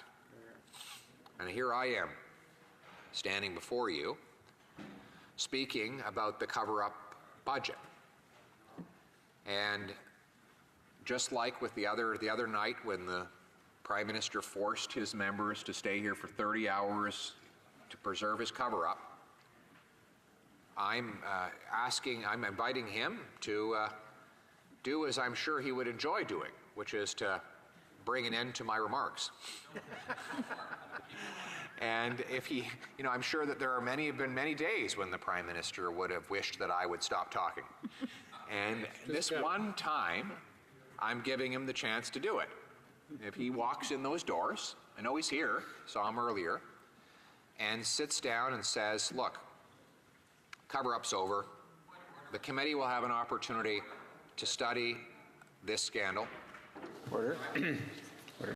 The honourable member for Kingston and the Islands on a point of order. As you know, Mr. Speaker, and as I'm sure the member from Carleton knows, it's inappropriate to either directly or indirectly reference the attendance of a member while in or not in this chamber, of which he just did with the Prime Minister. And I would ask that you inform him of, or that you would inform him of that rule and to discontinue doing that. Thank you, Mr. Speaker. I thank the honourable member for his intervention. He is right that the rules around debate, of course, ask that members not make reference to either not make reference to either the presence or absence of members in the chamber. I did note the honourable member for Carleton's reference in that respect. I think he. I don't want to sort of editorialize on what he said.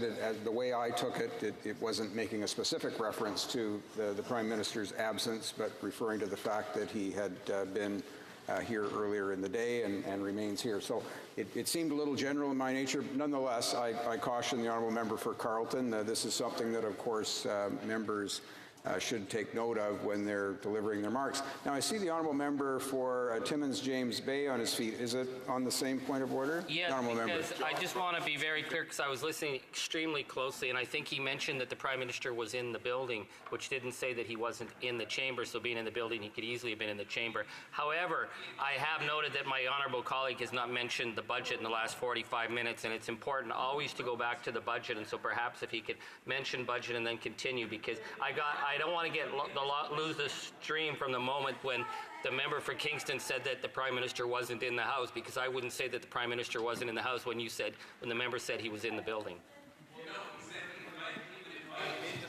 Yeah, I think we're. No discussion there. I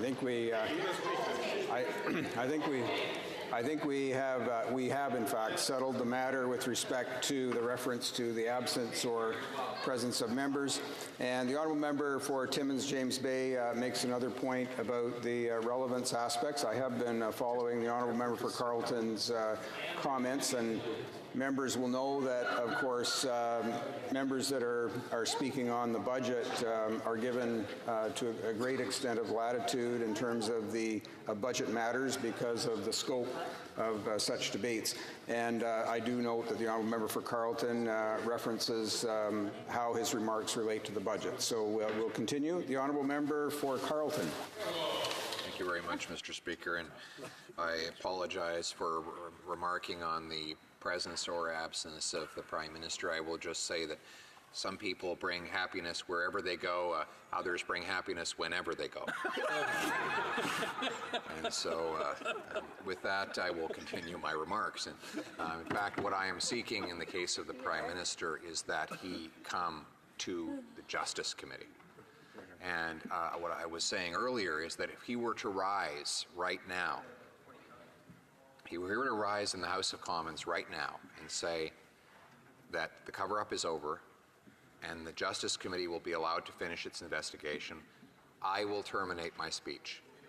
And I know that there have been many times when the Prime Minister would have given a great fortune to make me stop speaking. And yes. I'm offering him the chance right now to do that. For free. Free in the sense that the truth will set him free. And so that's how we can end this speech earlier than it would otherwise go. And I assure the members across the way who have endured me this far that this is going to continue and continue. And I can tell that they're already tiring, which I won't take any offense whatsoever. I was just about to address the international component of this scandal and note the interest the OECD has now taken in the SNC-Lavalin corruption affair. We are party to an international anti-corruption and bribery and fraud convention that requires an independent prosecution of international corruption. And the OECD has expressed concern that the Prime Minister may have politically interfered with the role of the Attorney General in prosecuting, in attempting to block the prosecution of a company accused of well over $100 million of international fraud and corruption. Now, there is no doubt that such international infamy is bad for Canada. We are known as a country of the rule of law.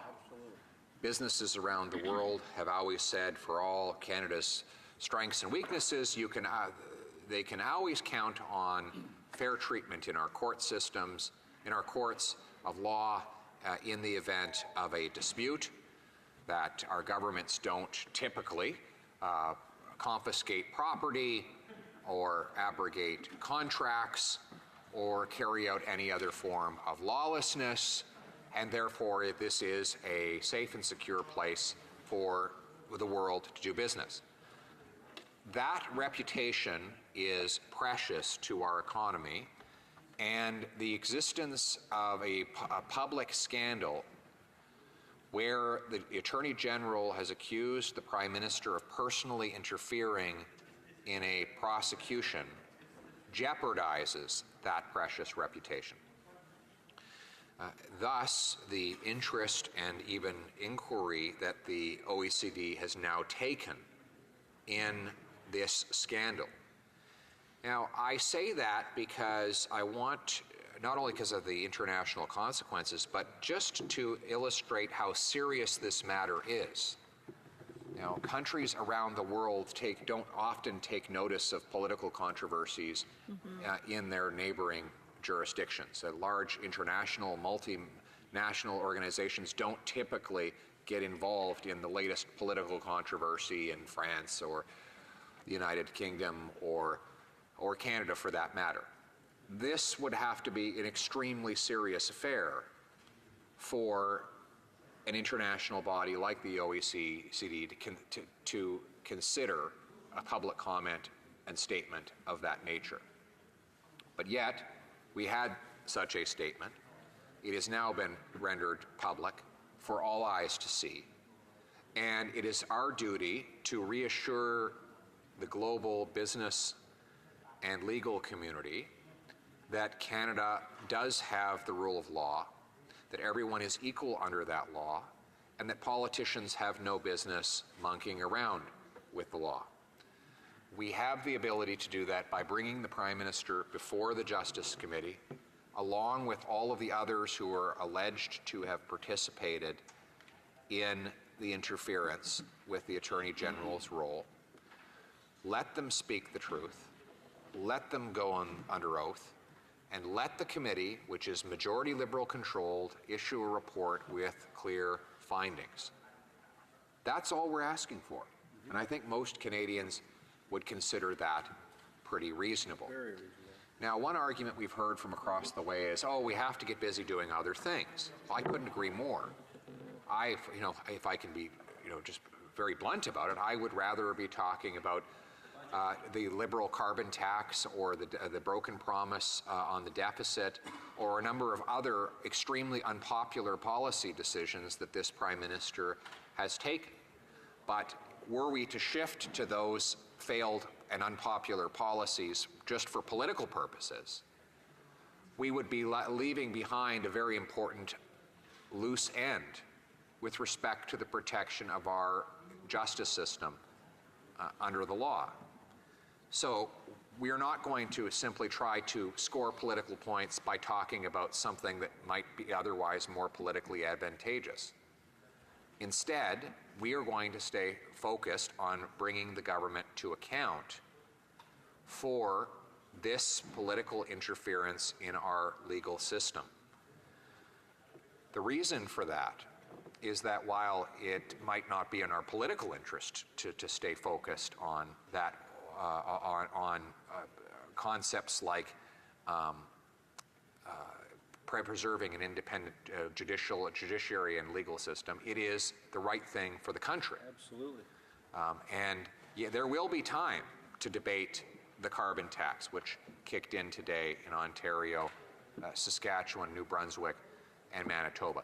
There will be time to debate the Prime Minister's broken promise to balance the budget this year. There will be plenty of time for those things, and we will debate them. More than that, we will solve them with proposals of our own that will lower the tax burden and balance the budget. That said, now is the time for accountability. Now is the time for us to correct this grievous wrong that the Prime Minister has exacted upon our justice system. We've given him a pathway to do that. It's very simple. Support our motion at committee to have a full-scale investigation. Come testify yourself, Mr. Prime Minister. Bring all of your staff members who participated in the cover-up along. Let them all speak freely without any restrictions on what they can say, and then allow the committee to issue a final report that Canadians can read before the next election. that is a very reasonable step forward that we think any Prime Minister who has nothing to hide would be prepared to do. Now, so far, he has not been prepared to do that. As you know, Mr. Speaker, he has shut down 2 parliamentary investigations, one at Justice Committee and the other at the Ethics Committee. And he has refused calls for an independent, nonpartisan public inquiry. We therefore have no other venue in which the truth can come out but the parliamentary committees that I've just listed. And the Prime Minister will merely agree to let us move forward with those investigations. We can get the truth out, and then we can get back to the debates that we all want to have, which are, again, the very unpopular and damaging Liberal carbon tax, the Prime Minister's broken promise on deficits, his failures on the global scene, his disastrous trip to India, his Twitter war with Saudi Arabia, his climb down to Donald Trump in accepting one concession after another in the USMCA, his decision to kill 3 pipelines. All of those things merit debate, and of course we as Conservatives want to have and win those debates, and we will. But the Prime Minister cannot simply bury this corruption scandal under $41 billion of deficit spending that he is piling up in this cover-up budget.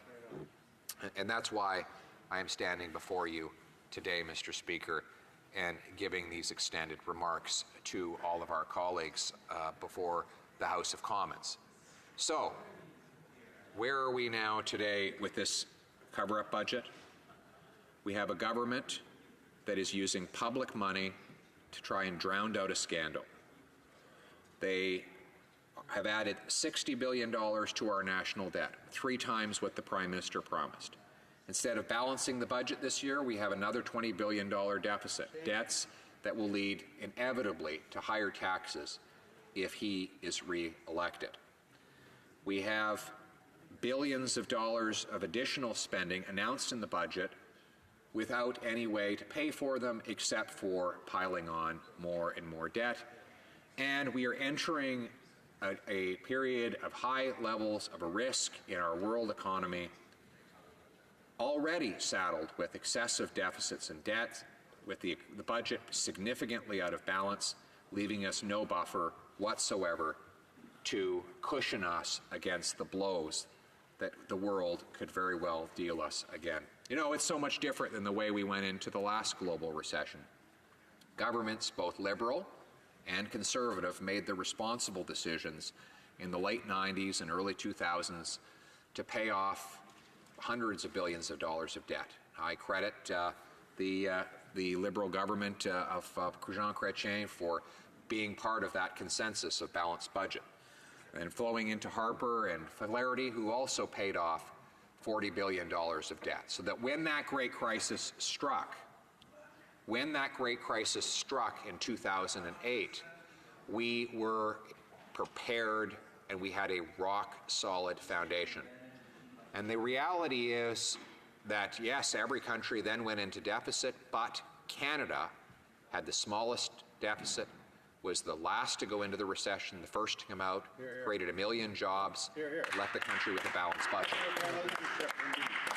That is, if we were to have that kind of a financial crisis today, we would go into it already $20 billion in the red, which means that every single dollar in additional economic damage would be paid for with borrowed money above and beyond that $20 billion per year.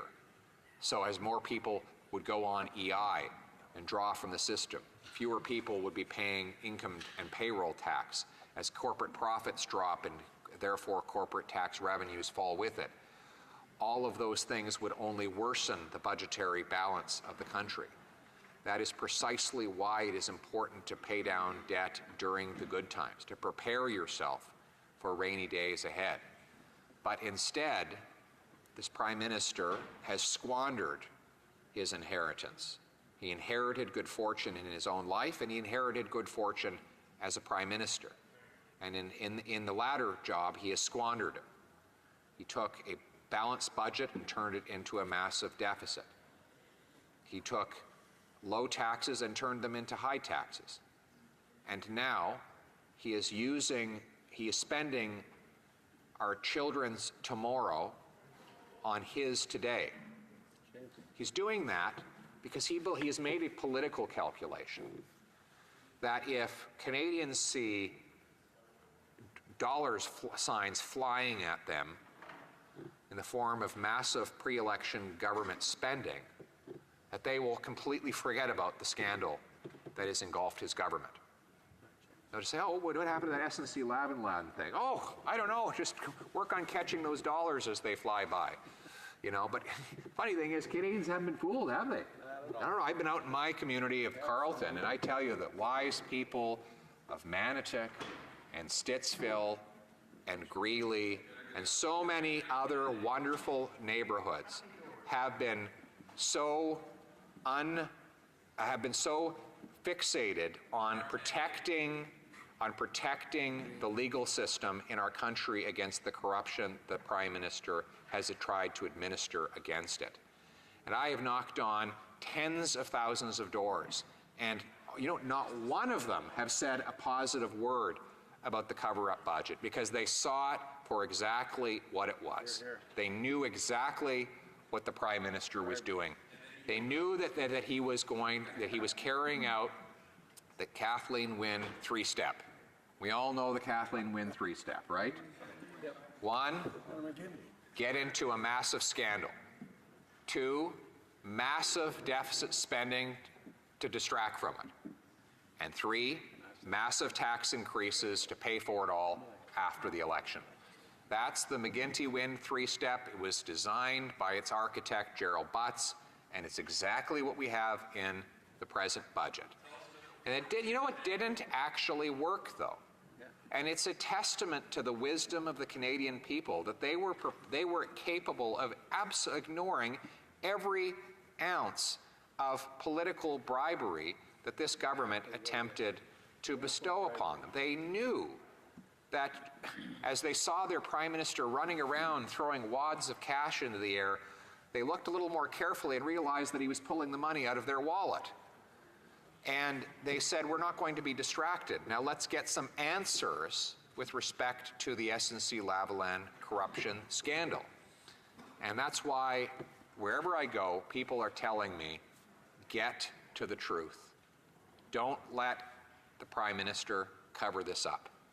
It's gone too far.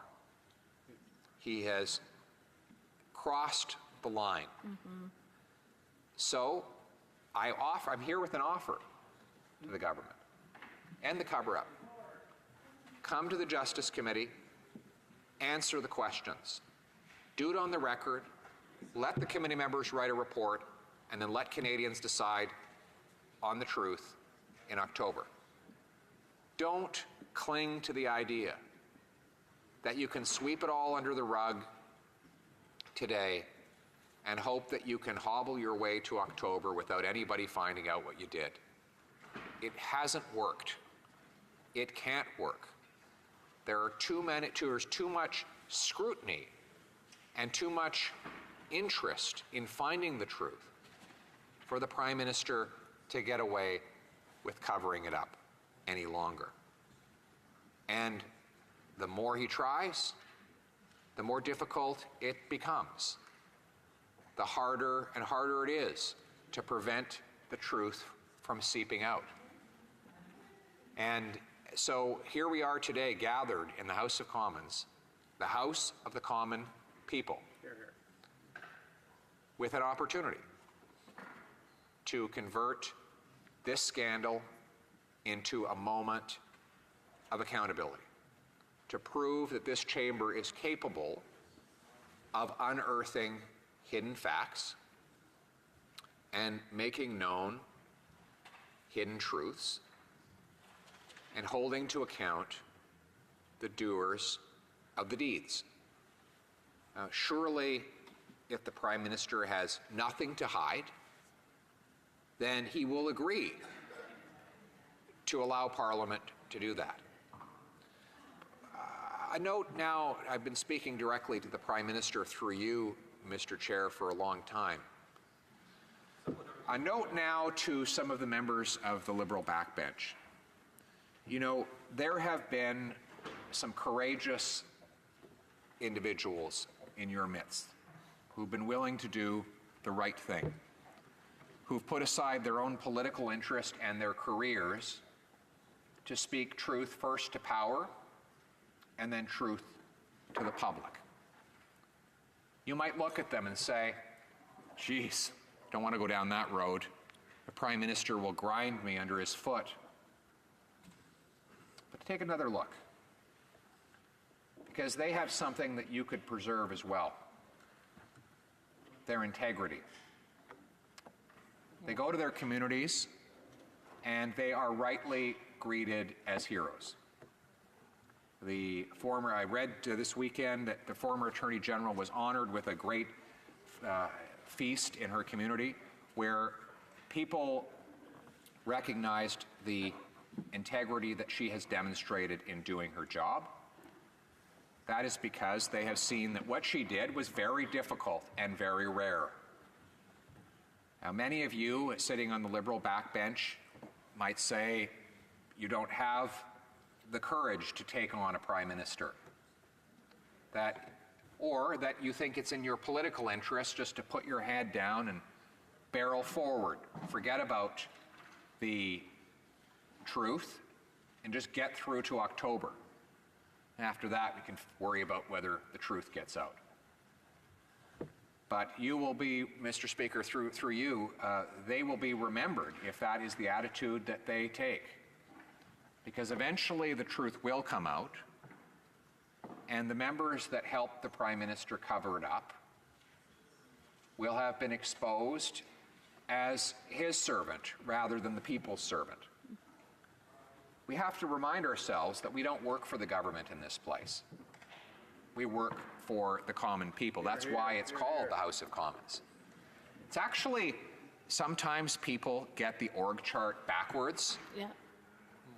It's actually the people on top, and then under them, the House of Commons and its members, and then under them, the ministers and the government. That's why the word minister has its root in the word servant, because the ministers were first servants to the Crown, but ultimately servants to the Commons, because the commoners can fire the government at any given time. Now, I know some of you have just been startled. You think that I'm suggesting you should vote for non-confidence. Listen, you don't have to go that far that fast. Why don't we just start by having a full investigation? What if you stood up and voted in favor of that investigation in the House of Commons? What's the worst that could happen to you?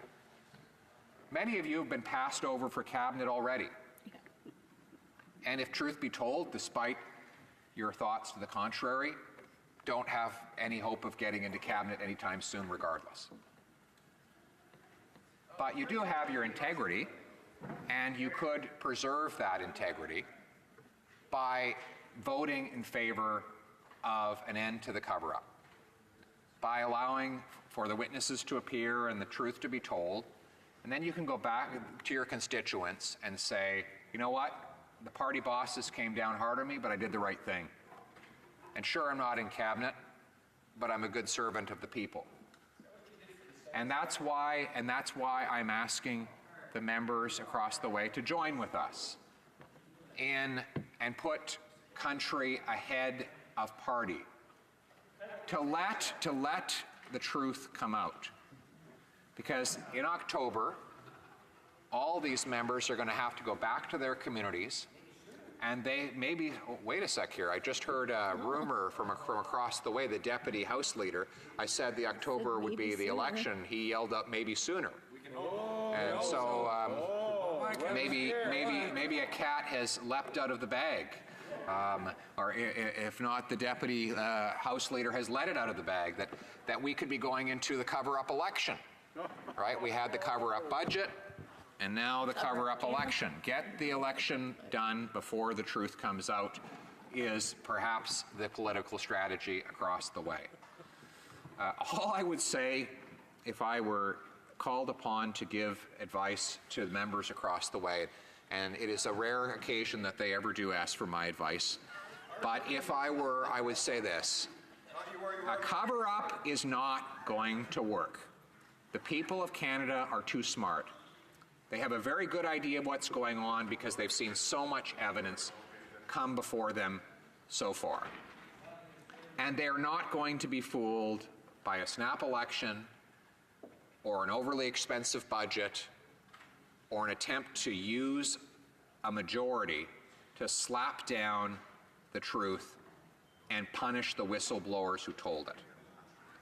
So, for your own sakes, stand up for what's right, stand up to your Prime Minister, do what's best for your constituents, protect the integrity of our legal system, uphold all that is good about our institutions, lock arms with others who agree, put your party behind your country, look your constituents in the eye, and tell them that you did the right thing, not for your party boss, but for the people that you represent. Hear, hear. Then, and only then, will you have the ability to look them in the eye with total confidence that you did the right thing. Mr. Speaker, I will be pleased to return to this place and continue this debate at a moment convenient to this House, unless that is between now and that time the Prime Minister is willing to signal to our party in writing that he's prepared to end the cover-up and allow the investigation to continue. Thank you.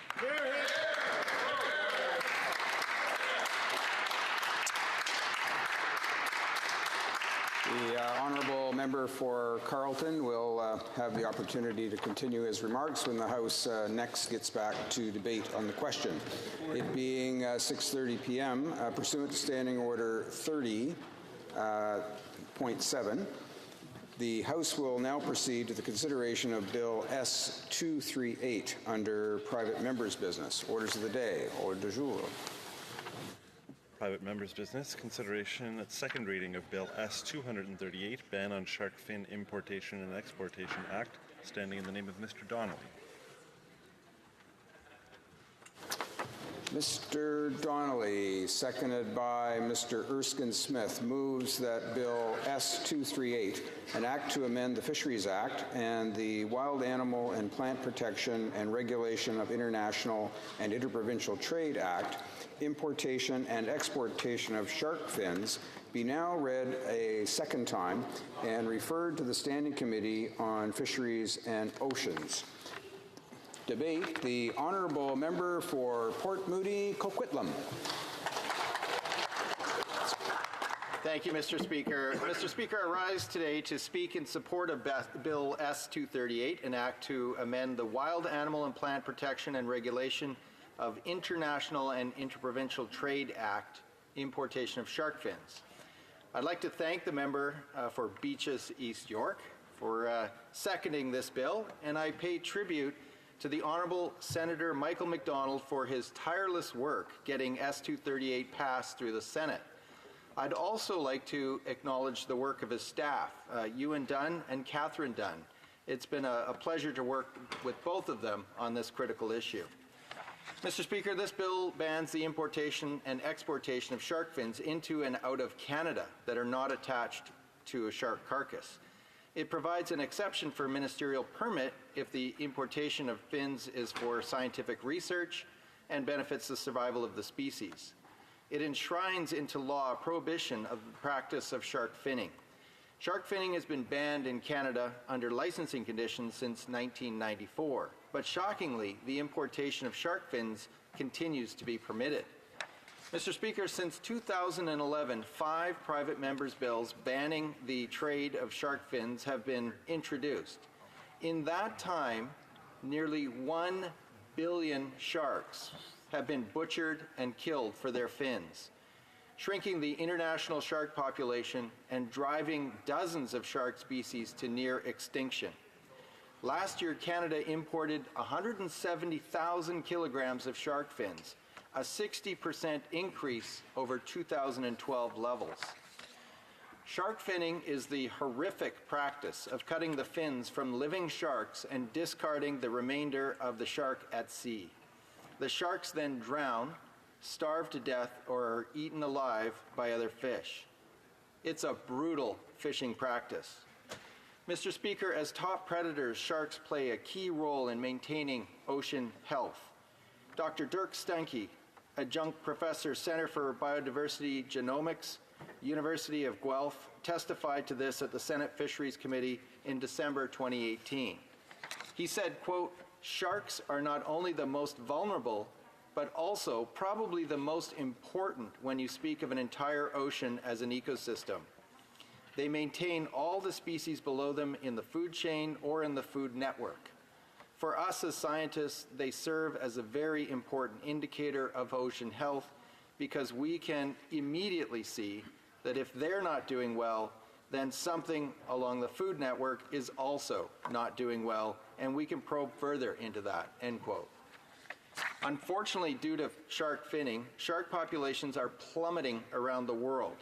The International Union of Conservation for Nature reports a quarter of all shark species are threatened with extinction as a result of shark finning. Some populations have dropped by a stunning 99% over the past 50 years.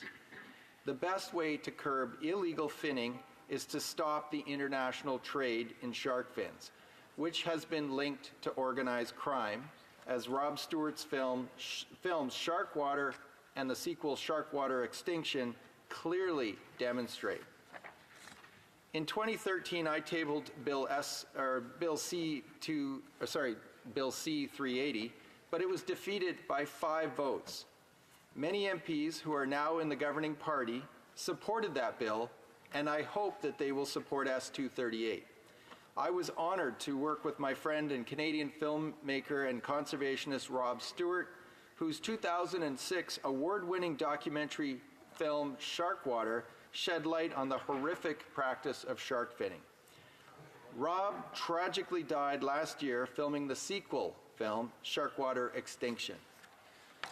However, Rob's parents, Sandy and Brian Stewart, have continued his work, educating the public on the need to protect sharks and on the essential role sharks play in our ecosystem. I encourage all MPs and the public to see this award-winning film. Shark finning is decimating one of the most critical species on the planet to satisfy the demand for shark fin soup. Yet the fins have virtually no flavor and add 0 nutritional value. Canada can become a world leader in shark conservation and ocean stewardship by adopting this legislation. With a federal election expected on October 21st, it is imperative that S-238 gets through debate, be reviewed by the Fisheries and Oceans Standing Committee, receive 3rd reading and royal assent, all before the election is called. Sharks and the marine ecosystems that depend on them cannot wait for another election. Canadians are watching and they're waiting for Parliament to act. A petition at change.org calling on Parliament to support Bill S-238 has received over 250,000 signatures. I implore all MPs to pass this bill and put an end to the destructive practice. Finally, Mr. Speaker, I'd like to acknowledge several people and organizations who have done tremendous work on this. I mentioned Senator Mike MacDonald, Brian and Sandy Stewart, but also Oceana Canada, Humane Society International Canada, International Fund for Animal Welfare, numerous municipalities, conservation groups, and concerned citizens right across the country who are working to pass resolutions to support S-238. Thank you for all of your hard work. And I'd like to encourage all MPs to move this through the House as quickly as possible. Thank you, Mr. Speaker. Questions and comments? Question commentaire. The Honourable Parliamentary Secretary to the Minister of Fisheries and Oceans. Thank you very much, Mr. Speaker, and I'd like to thank my colleague for presenting this bill and for his speech. He would be well aware that there are several municipalities in Canada that have attempted to deal with this through bylaws. And I would invite him to offer some comment on the jurisdictions that are impacted and the reason for federal legislation, given that certain municipalities have attempted to take this on. Thank you. Honourable Member for Port Moody, Coquitlam. Thank you, Mr. Speaker, and I thank the Honourable Parliamentary Secretary for that question. I think that's an excellent question. Over the years, municipalities have wanted to see action happen across the country, so they couldn't wait for federal or provincial or territorial jurisdiction to move, so they acted. Now, they've been frustrated over the years because if you have a patchwork quilt of legislation in different municipalities, business can just move from one municipality to avoid legislation in that municipality, for instance, Toronto, and operate in Oakville, for instance. So this is, and certainly I heard from consultation back in 2012 before I introduced the bill in the House, that was a concern. And so what I heard from even the restaurateurs and industry was they want a definitive response, a definitive bill that would level the playing field. A national ban would level the playing field, would help municipalities and provinces who want to do the right thing. So a ban on importing would assist dealing with shark conservation and end this practice and put a stop to it. Thank you, Mr. Speaker. Questions and comments. The Honourable Member for Timmins, James Bay. Mr. Speaker, I want to thank my honourable colleague and say what enormous respect I have for him, in that he has used his many years in the House to fight for the issue of the ocean ecosystem, to take his position, to use the opportunities of the House and as his role as Member of Parliament to advocate for ocean health and the shark population that is being gutted around the world.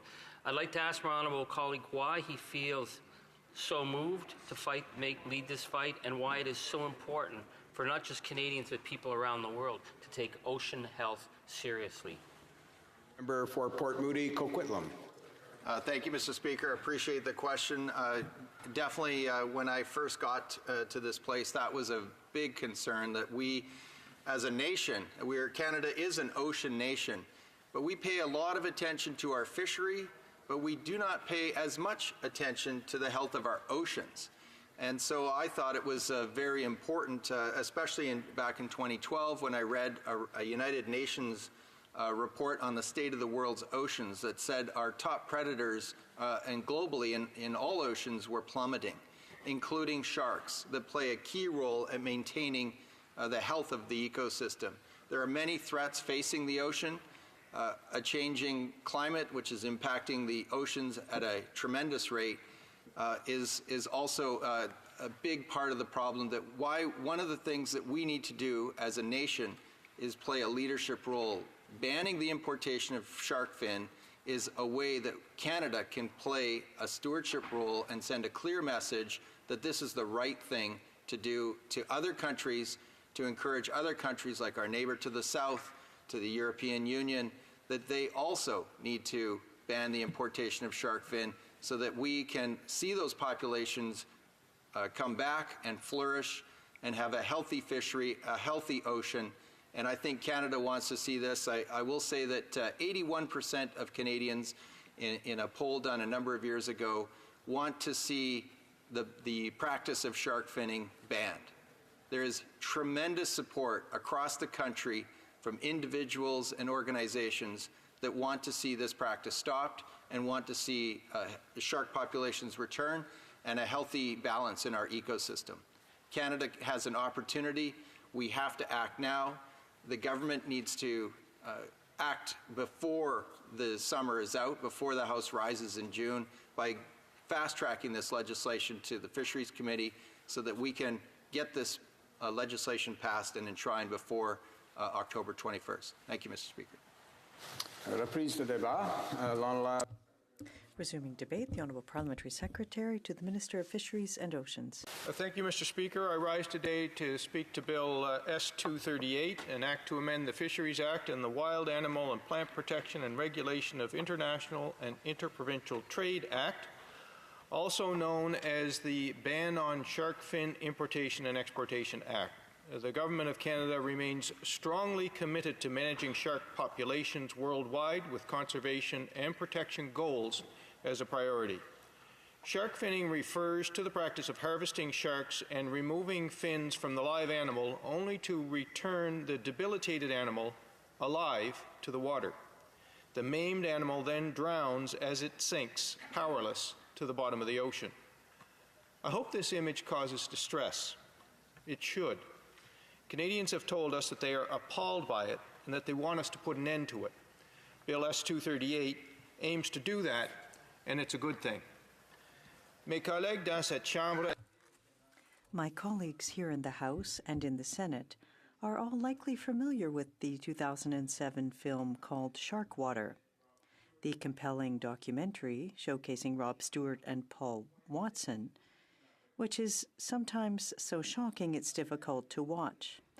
The film follows a pair of biologists and conservationists who join forces to fight poachers who are illegally killing these animals for their fins. With beautiful underwater scenes contrasted by images of blatant animal cruelty, the film started a world movement to ban shark fins. Stewart was again featured in a sequel to the same documentary entitled Sharkwater Extinction 2018. This more recent documentary exposes the continued rampant existence of a significant illegal shark fin industry. At the core of this documentary are, once again, the cruel treatment of sharks and their rapid decline towards extinction. Also featured are the criminal conspiracies and violent corruption, often putting Stewart and his crew at risk, that are linked to the still very lucrative illegal shark finning industry. Sadly, Mr. Stewart died in 2017 while he was in Florida filming Sharkwater Extinction. The original documentary and its sequel are making their mark around the world. There is increased compassion and sympathy for the once feared and misunderstood shark, a growing concern that we are slaughtering them to extinction and that governments are doing nothing to stop it. Mr. Speaker, the fact is that in Canada, shark finning has been illegal since 1994. However, and this is where much of the concern lies in this issue, importing fins from other countries that do not ban the practice is still permitted. This has made it difficult for municipalities to impose bans through bylaws.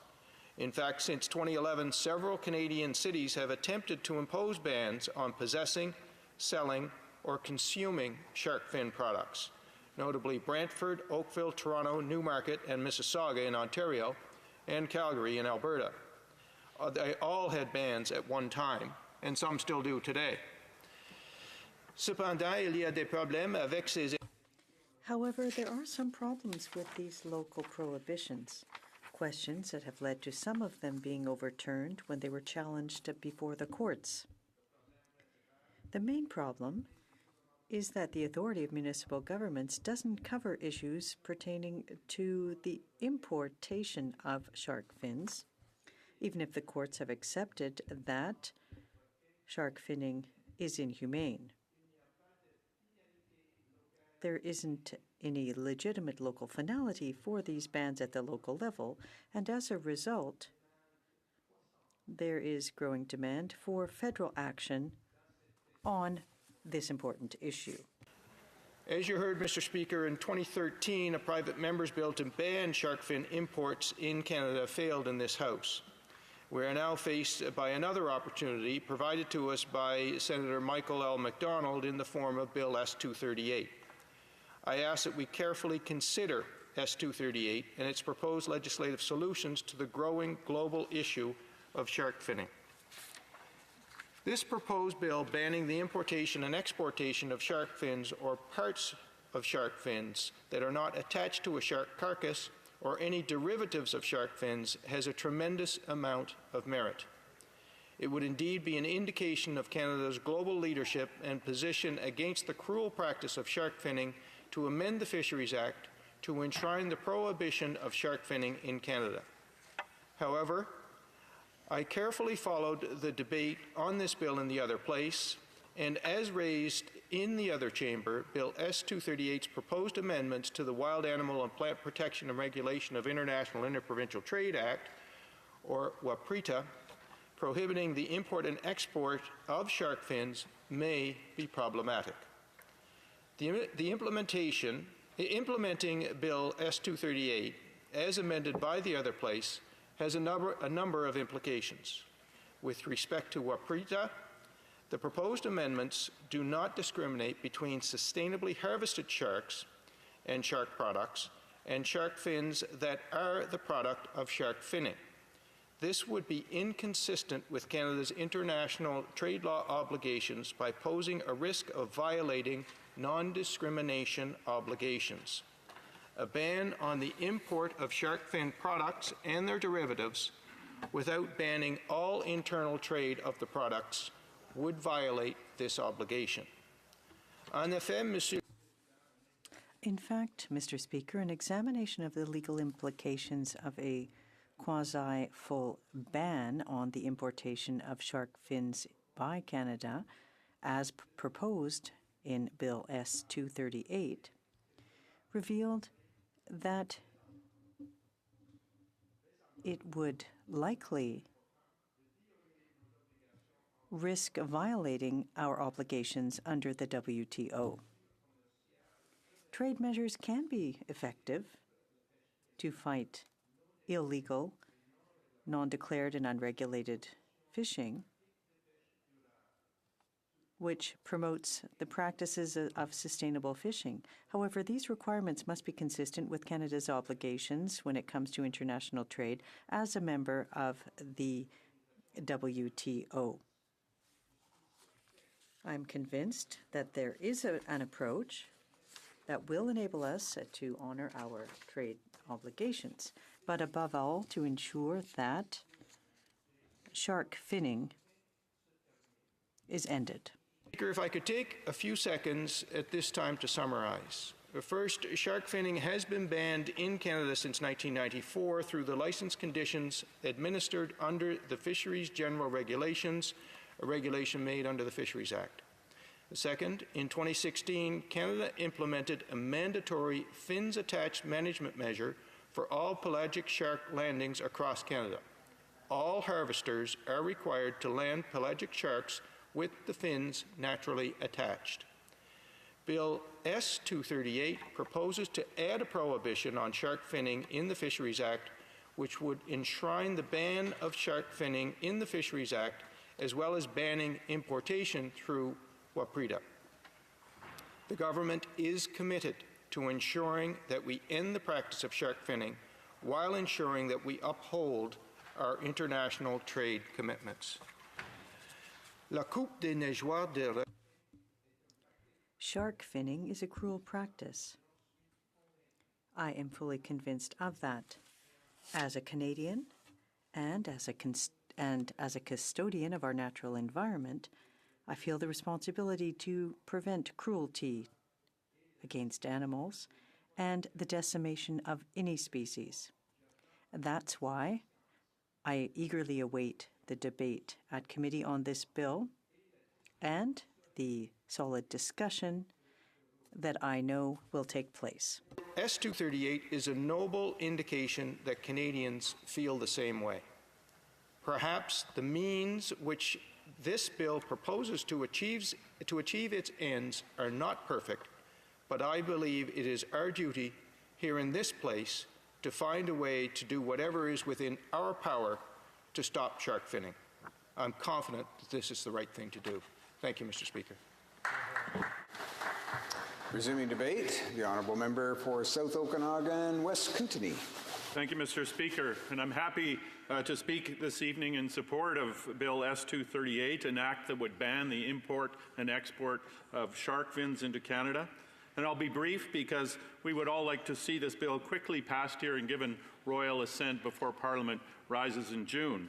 And we've had 5 or more similar bills like this that have been debated in this place over the years, and unfortunately none have passed, and it would be so unfortunate if we missed this opportunity once again to pass this important legislation.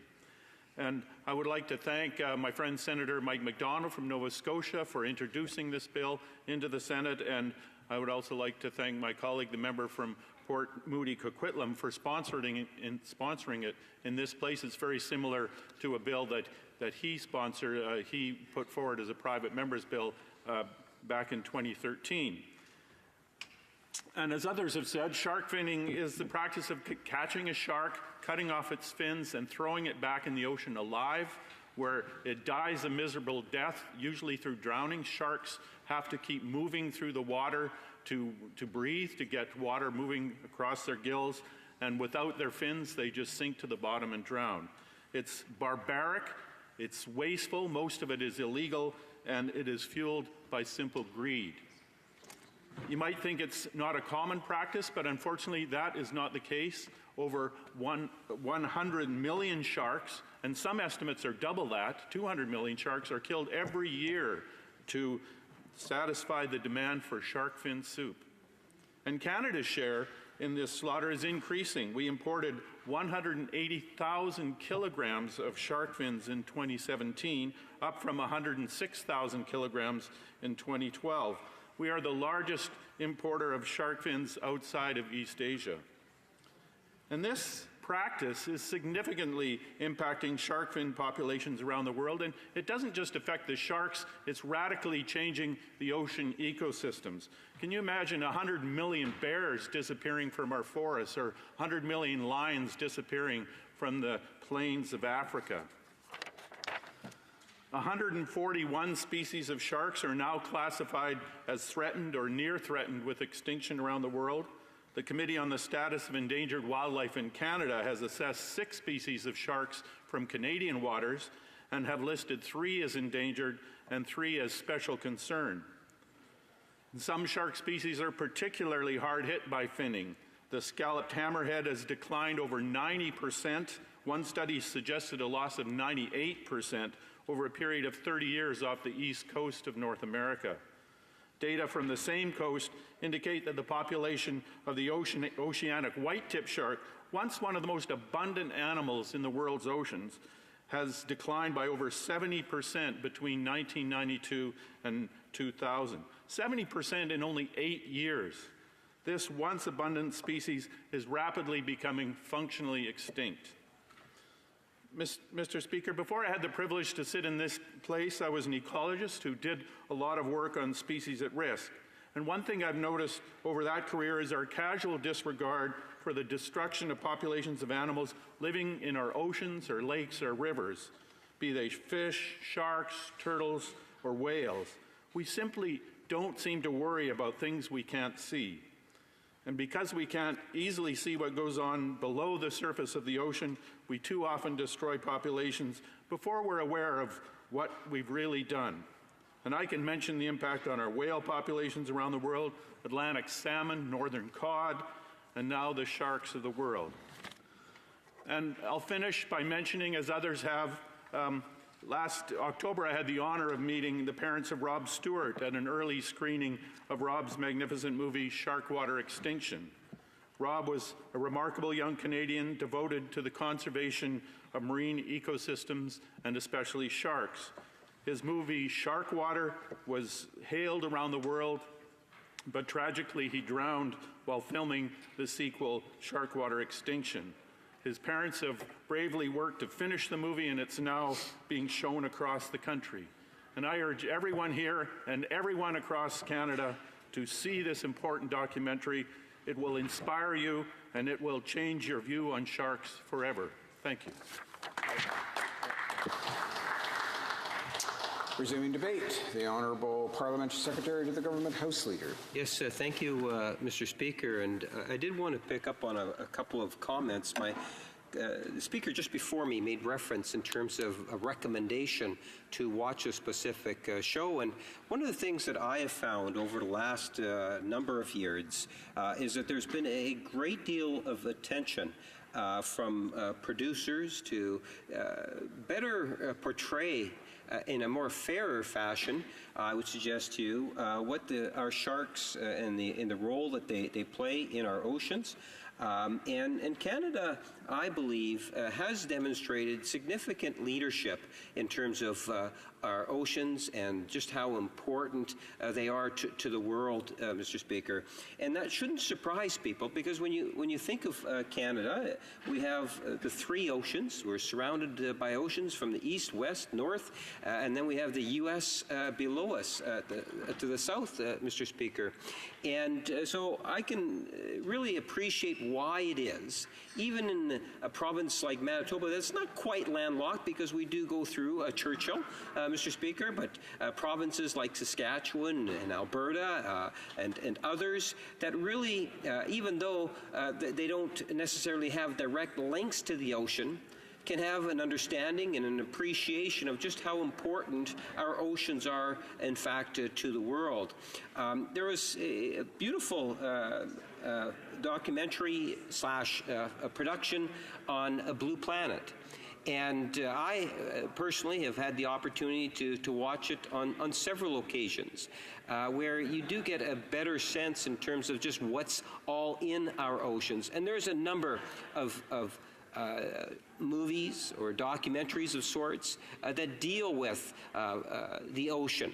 And I have found that more and more Canadians are becoming sympathetic and wanting to see government take action in protecting our oceans. And I think what you'll see over the last couple of years is a government that has in fact been listening to what Canadians have had to say about our oceans. And we see that both in legislation, where the government has brought in legislation of its own to protect our oceans, or you can talk about budgetary measures, Mr. Speaker, where the government has literally invested hundreds of millions of dollars in terms of protecting our oceans. The Parliamentary Secretary for our oceans was talking about that graphic visual. And I, too, have actually seen that visual, Mr. Speaker, in a very tangible way, and where you see these boats or these trolleys out in our oceans. They haul in a shark. They will take the fins off the shark and then throw the body, what remains, back into the ocean. One can only imagine in terms of the impact that is happening on that mammal, Mr. Speaker, floating to the bottom, ultimately drowning. Not to mention in terms of just the sheer numbers.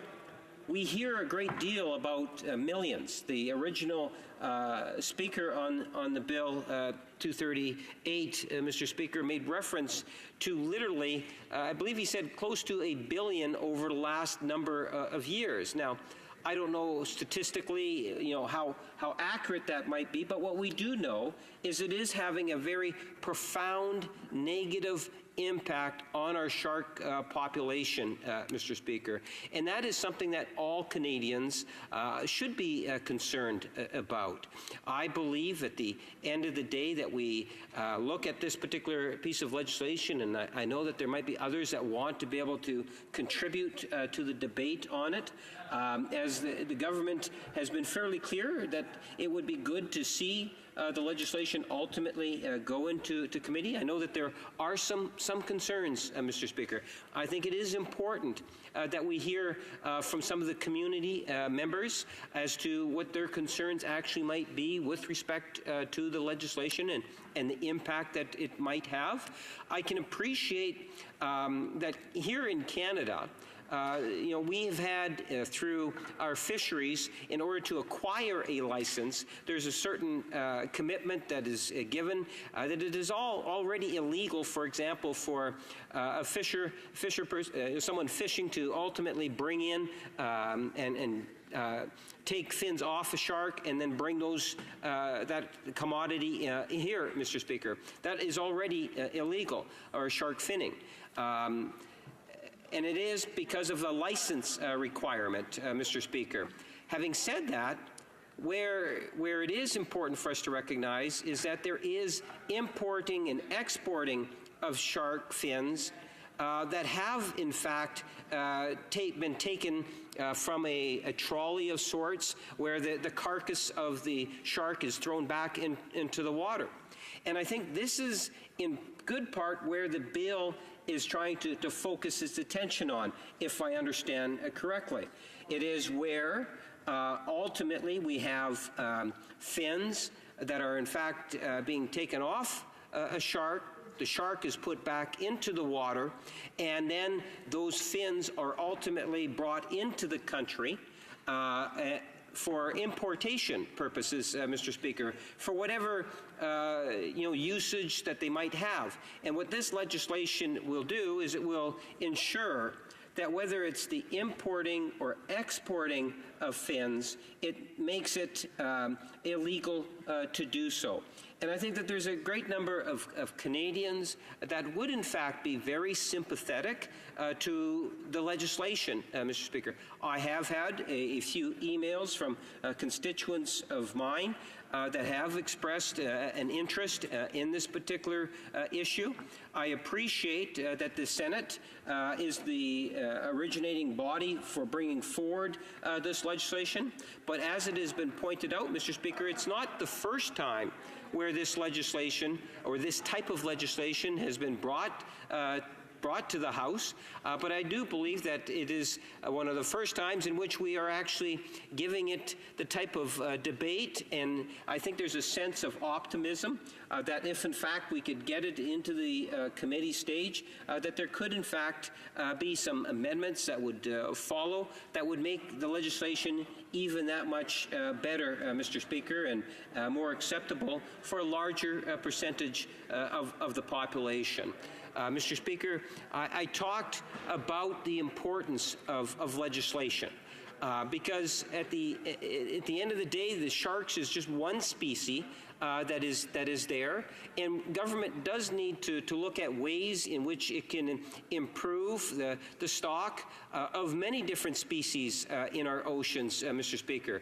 I'm thinking of our killer whale populations here in the province of Manitoba. There's always been concern, for example, of our belugas, beluga whales in that Churchill region, Mr. Speaker. You will find the issue of the salmon run. And these are all, at times, cause a great deal of concern to stakeholders, industry reps, and there's no doubt there's a great number of individuals that have a vested interest whenever you bring in legislation of this nature. Mr. Speaker, and that's the reason why I think that it's important that we continue to go through this process with hopes that at the end of the day that we will in fact see legislation that will continue what I believe we have seen, which started about 20 years ago from what I understand in regards to shark harvesting and how shark harvesting was to be conducted through our fishery licensing process, Mr. Speaker. So it's not like it's a new issue. It's an issue that has been around for many years now.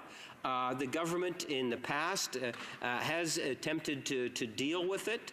And working with Canadians, we have seen a desire, I believe, to look at what other countries around the world are doing and how it is that we might be able to demonstrate some leadership on this very important issue.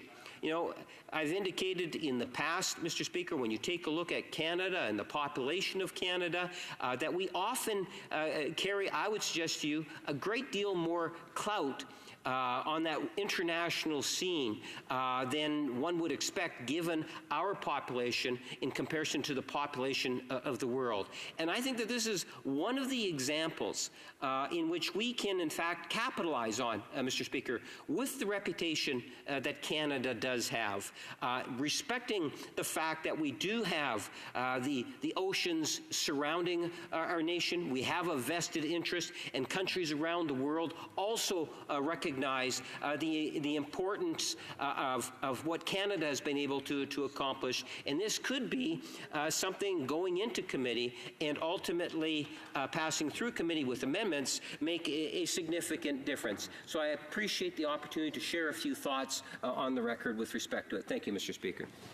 Resuming debate, the honourable member for Kingston and the Islands. Thank you very much, Mr. Speaker. And it is an honour to rise today to speak to Bill S-238, an act to amend the Fisheries Act and the Wild Animal and Plant Protection and Regulation of International and Interprovincial Trade Act, also referred to as an act on the importation and exportation of shark fins.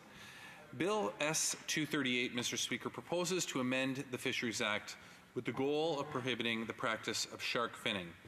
It also proposes amendments to the Wild Animal and Plant Protection and Regulation of the International and Interprovincial Trade Act, which would prohibit the import and export of shark fins that are not attached to a shark carcass or any derivatives of shark fins. Shark finning, Mr. Speaker, is the practice of removing fins from sharks and discarding the carcasses at sea. This practice has been effectively banned in Canada, as we've heard in this House already this evening, Mr. Speaker, since 1994.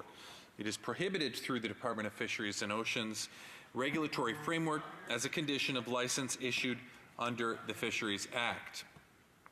However, there is no doubt, Mr. Speaker, that shark finning and the illegal shark fin trade has had a devastating impact on global shark populations, as we've been hearing this evening, Mr. Speaker.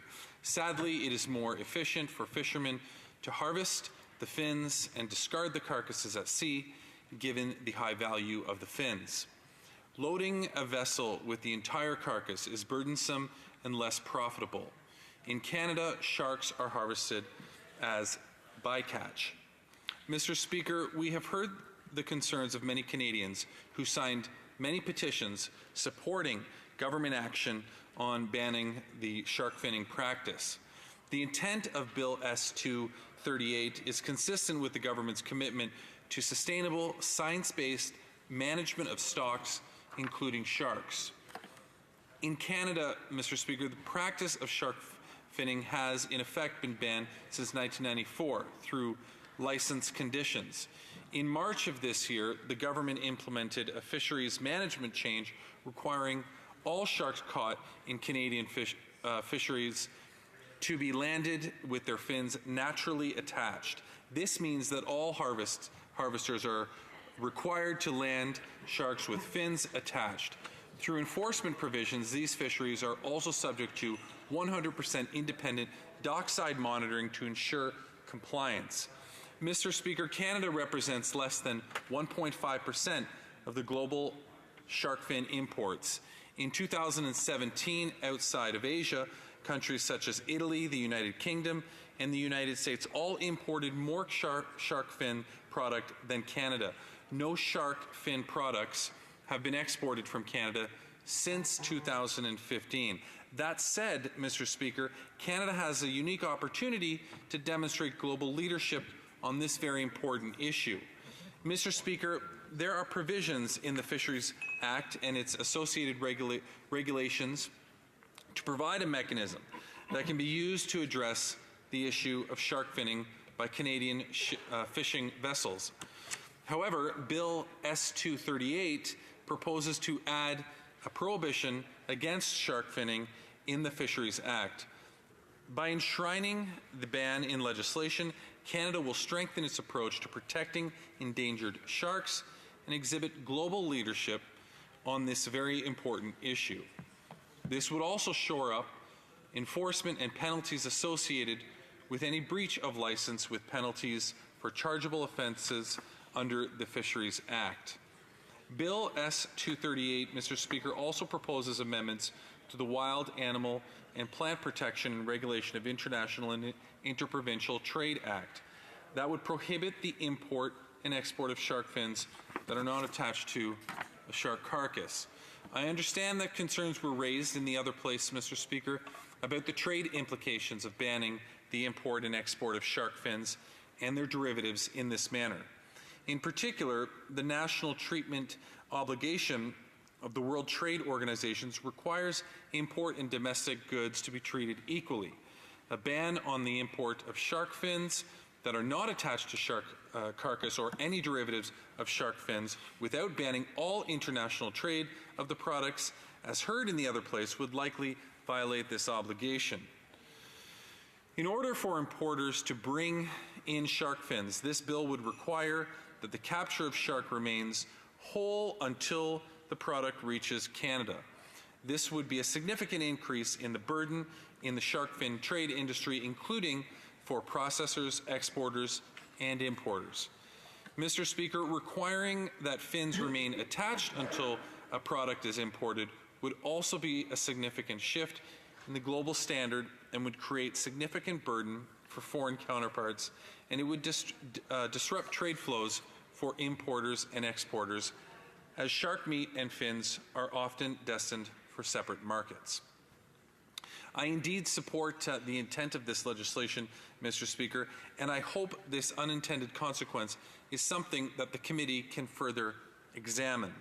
Make no mistake, Mr. Speaker, shark finning is a cruel practice that needs to be addressed.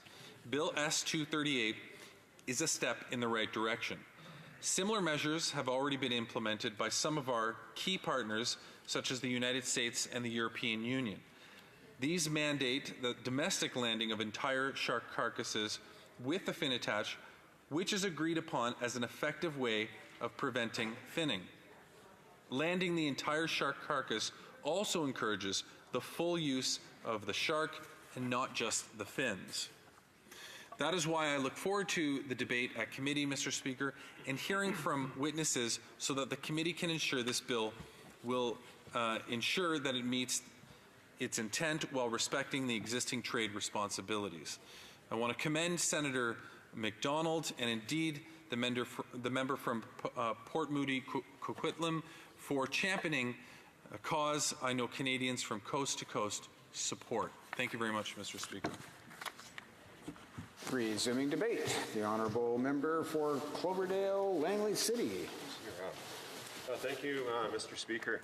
It's with honour today that I rise to speak to Bill S-238, an act to amend the Fisheries Act and the Wild Animal and Plant Protection Act and Regulation of International and Interprovincial Trade Act. As we've just heard from my colleague, I'm also proud to rise and speak in favour of this piece of legislation. I think that it's a very important piece of legislation, and I would like to thank the member of the other House who was mentioned, Senator Michael MacDonald, for raising this issue. The other House has given a lot of time and debate to the issue, and I think that they brought forward some very timely and important discussions that need to be happening in Canadian legislation, concerning Canadian legislation at this point in time. I also would like to thank the member from Port Moody Coquitlam for bringing forward the issue. I know that he's a passionate advocate for environmental issues and in particular aquatic issues. And it is very timely that we're talking about the issue of shark finning at this point in Canada. As we have heard others speak to, shark finning is essentially a cruel practice in which fins are taken off sharks, they're returned to the ocean to die. And although we have had different bans on this through regulation and through the Fisheries Act, to try to prevent this, we know that it still happens in Canada and internationally, and it's time that we look at ways to strengthen it. Now, as a member of a committee, I sit on the Environment Committee, I know the important role that committees can play in debating legislation and looking at how we can improve legislation, and I think that it would be very appropriate as we move through the debate and legislative process to get this to a committee, probably the Fisheries Committee, and look at what improvements this House would like to make to the proposed legislation, to look at how we can end, for once and for all, a cruel practice and see how we can better control the practice of harvesting all byproducts from sharks should they be captured. I'd also like to take a minute just to talk about the ecological impacts that we have that result from this kind of shark finning practice in Canadian waters and internationally, because it is very much a global issue. We know that sharks play a very important role within the marine environment as a predator, and they can work on controlling undesirable species. They deserve to exist. And although they're often looked at as an evil player within the aquatic system, they do play an important role within these ecosystems. And so I believe that we need to look at what kind of protections can be offered to sharks and therefore the overall health of an aquatic environment. By allowing shark finning to continue, it simply disrupts these kind of practices. And so, again, looking at how this legislation can help the practice of shark finning while maintaining a healthy aquatic environment or marine environment is very important. We have heard about the number of shark species that are perilously close to extinction or that are on the endangered or approaching that kind of status in Canada and internationally. And I think this should be an issue of concern to all Canadians and, frankly, to all persons around the globe. And Canada has a real opportunity here to play a leadership role in finding legislation, the right legislative balance, so that harvesting can happen, but in a humane way and in a way that is not disruptive to the marine environment. We have received some petitions. I know that in my riding of Cloverdale-Langley City, I've had a number of constituents that have gotten hold of me, and they were frankly surprised that the practice of shark finning is still happening, not only in Canada but internationally. And as I say, although there have been measures in place since 1994 for shark finning to be prohibited, we know that there are still occurrences or incidents where it does happen, and I think that Canada can play this leadership role in making sure that we see an end to this kind of practice internationally through best practices. This idea of taking sharks and cutting off the fins and discarding the carcass really is wasteful. And so by looking at some of the kind of proposed changes of making sure that the entire carcass, when caught, is kept on board and brought to Canada for processing, would ensure that the inhumane treatment of how the sharks are harvested would be dealt with. It would also allow us to look at other byproducts that come from this harvesting practice. We wouldn't tolerate it with other fish species, and I don't see why we would continue to allow this to happen with sharks, although they have been somewhat, as I say, demonized. It's time to get past that and to look at how we can really deal with them in a humane environment. We also have heard that there is a commodity that shark fins are retailing for up to $400 per kilogram. And so there is an economic piece here. I think really what we're looking at is how this can be done in a way that is respectful of the environment, allows the humane harvest of sharks to happen. We've heard that and seen that the Department of Fisheries and Oceans now requires that fleets land pelagic sharks with their fins naturally attached. I think this is a huge step forward. Now, it's not a legislative piece, and so I think that having the Bill S238 attempt to deal with this and to formalize it in a legislative manner with penalties that would go along with not respecting the law is a responsible way to go. And so again, I commend the other House for identifying this issue, putting forward some very realistic solutions. And now I think that as we move through the debate process, I will be in support of the legislation going to committee. We've heard in this House many times recently about how our government supports the independent work of committees. And I know that the Fisheries and Oceans Committee, if that's where it lands, would be able to do some real digging into this and seeing how Canadian legislation could deal with this global issue that we're facing. So I think that would be a really wise way to go. Now, to go back to the bill, we understand that it would prohibit the import and export of shark fins that are not attached to a shark carcass or any derivatives of shark fins. And I think that from the petitions I was talking about that I've seen in my riding of Cloverdale, Langley City, this is something that would really resonate with the constituents who I represent here in this House. We want to see that the shark finning and this illegal shark trade, that it be ended so we can stop the devastating impacts that have happened on shark populations. It is unfortunate to see that fisher persons see it as being more efficient to harvest fins and discard the carcass at sea, because there is this very high value of fins that I'd mentioned, the $400 per kilogram. And if you had to take the whole carcass, that creates perhaps a financial burden by making it less profitable. But we really feel that we do need to see this practice dealt with. And as I say, I commend both the other House, the other place, and this House for bringing forward the legislation to have a look at. In Canada, we have heard that less than 1.5%, we comprise less than 1.5% of global shark fin imports.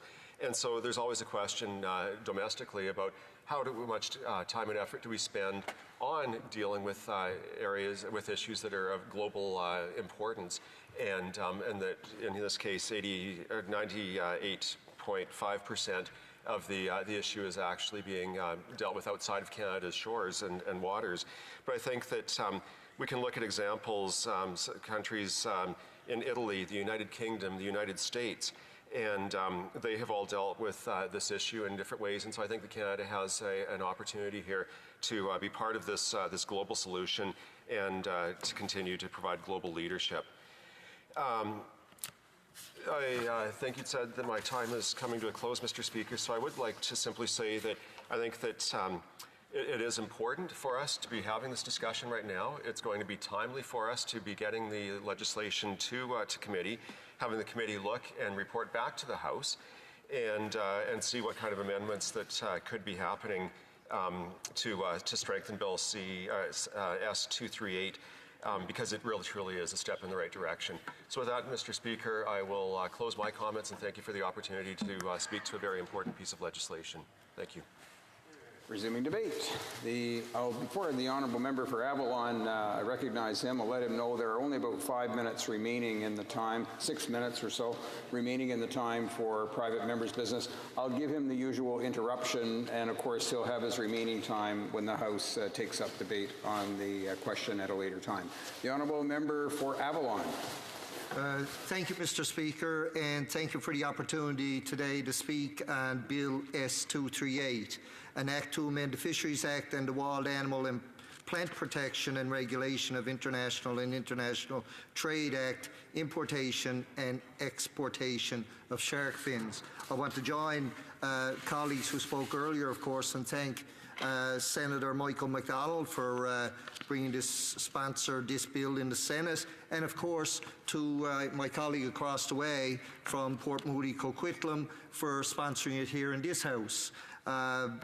When you think about it and imagine what cruelty to an animal would be to remove a vital part such as the fin of a fish, whether it be a shark, a whale, or any species in the water, it's unimaginable. Can you imagine somebody harvesting the dorsal fin of the orca, for example, and that not being able to survive in the water when you put it back? And the act of cruelty, I guess, that it would be to just capture the animal, remove the fin, and discard it back into the water to perish a horrible death by not being able to function as it was designed to do.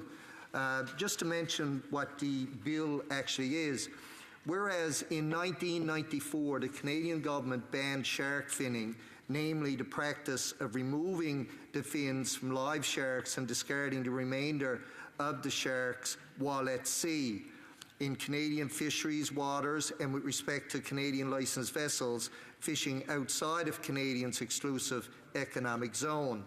Whereas Canadians are increasingly aware of the devastating effect of the continuing practice of shark finning and the resulting decline in shark species in Canadian waters and around the world, and are in support of measures to stop this practice and ensure the responsible conservation, management, and exploitation of sharks. And whereas the importation of shark fins is not justifiable in the face of the dramatic decline in shark species and losses in shark populations worldwide. Mr. Speaker, most people may not know it, but being from Newfoundland and Labrador, I grew up on the ocean. I still live within a few hundred feet of the ocean. And we've seen an increase in the sightings of sharks in our waters around Newfoundland and Labrador, especially during the summer months. Different species of sharks seem to populate our waters. Maybe it's because of the good feeding and the fish that also populate our waters. But a lot of people say it's global warming, or the warming of the waters around the area in which we live, that it's attracting the shark to more or less migrate to different areas and to hunt for food, as of course is their natural instinct to do. But I'm glad to see, I believe this government will support this bill in the House, of course, and get it to committee. And I look forward to that, because I believe it will come to the committee in which I chair, Fisheries and Oceans Committee, and give us a chance to bring witnesses forward and hear from people involved in the industry, hear from all sides of people, get the proper consultations done, so if we have to make the necessary amendments, we get that done, but still keep in mind the actual purpose of the bill, to do away with this horrible act of shark finning and using it for a commercial basis. I believe somebody mentioned, or maybe they didn't, but I did see it in print, that the shark fin, when being sold, is valued at up to $400 per kilogram. And yes, that's a nice payday if you can get 2 or 3 shark fins a day, but look at what you're destroying and not considering the cruelty to the animal. And I noticed, Mr. Speaker, you said I only have 1 minute left, and it's probably a little bit less than that. But our government agrees that shark finning is a destructive and wasteful practice that contributes to the global decline of several shark species.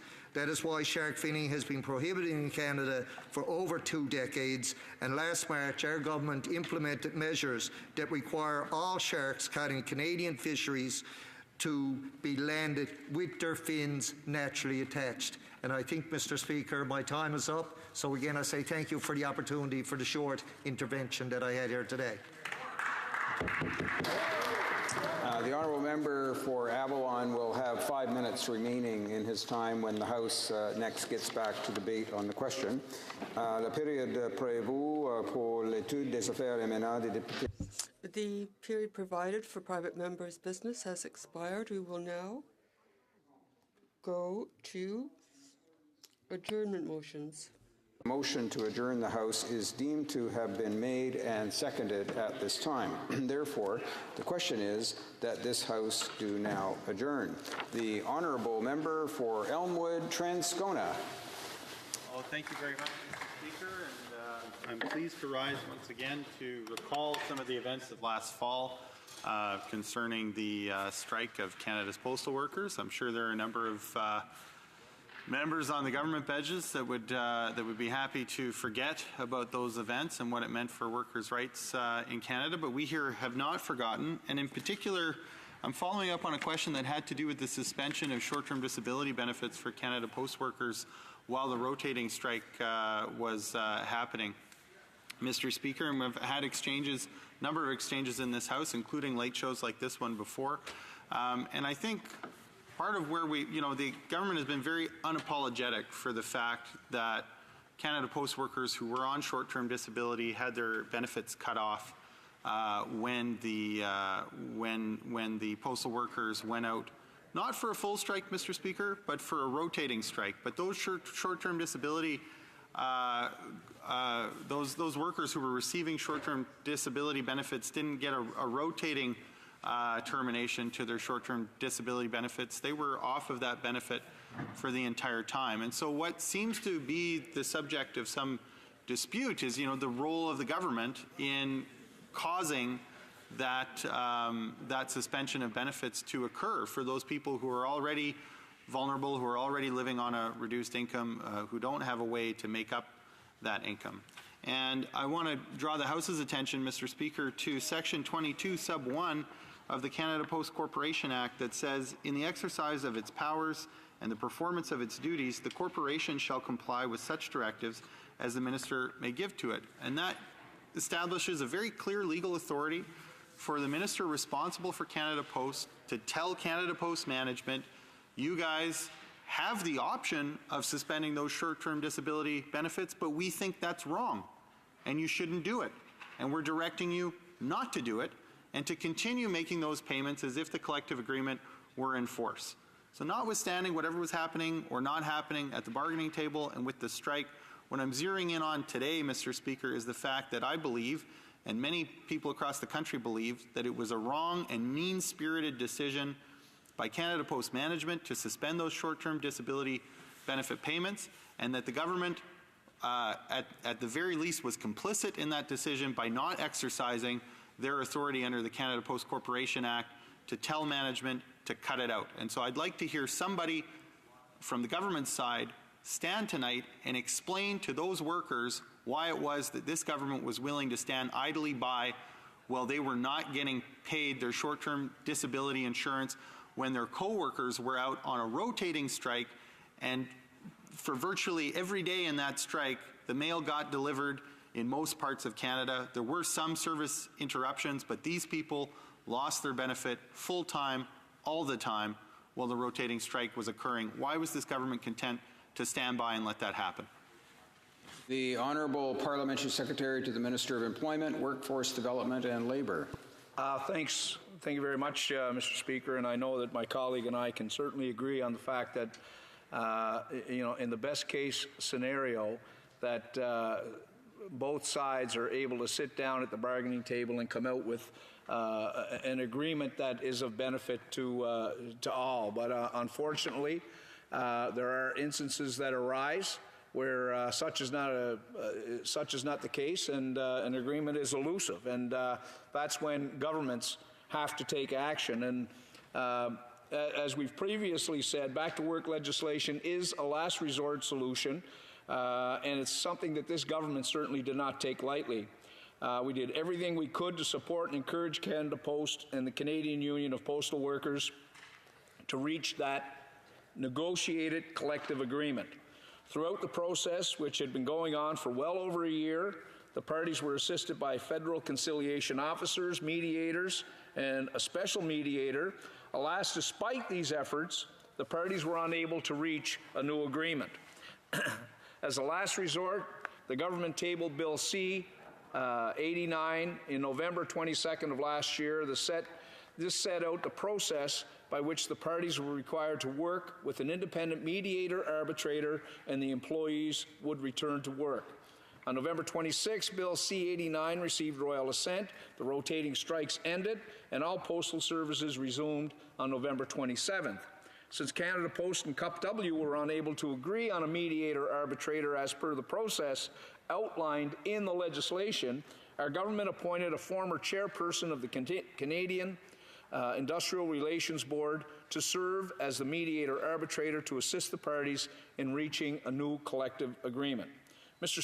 Speaker, it seems to me it's worth noting that the member across has conveniently forgotten about the many changes our government has brought forward to workers, because this is about workers.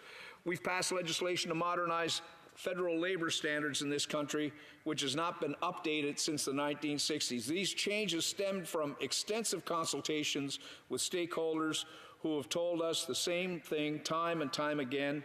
The way Canadians work has changed, but federal labor standards had not.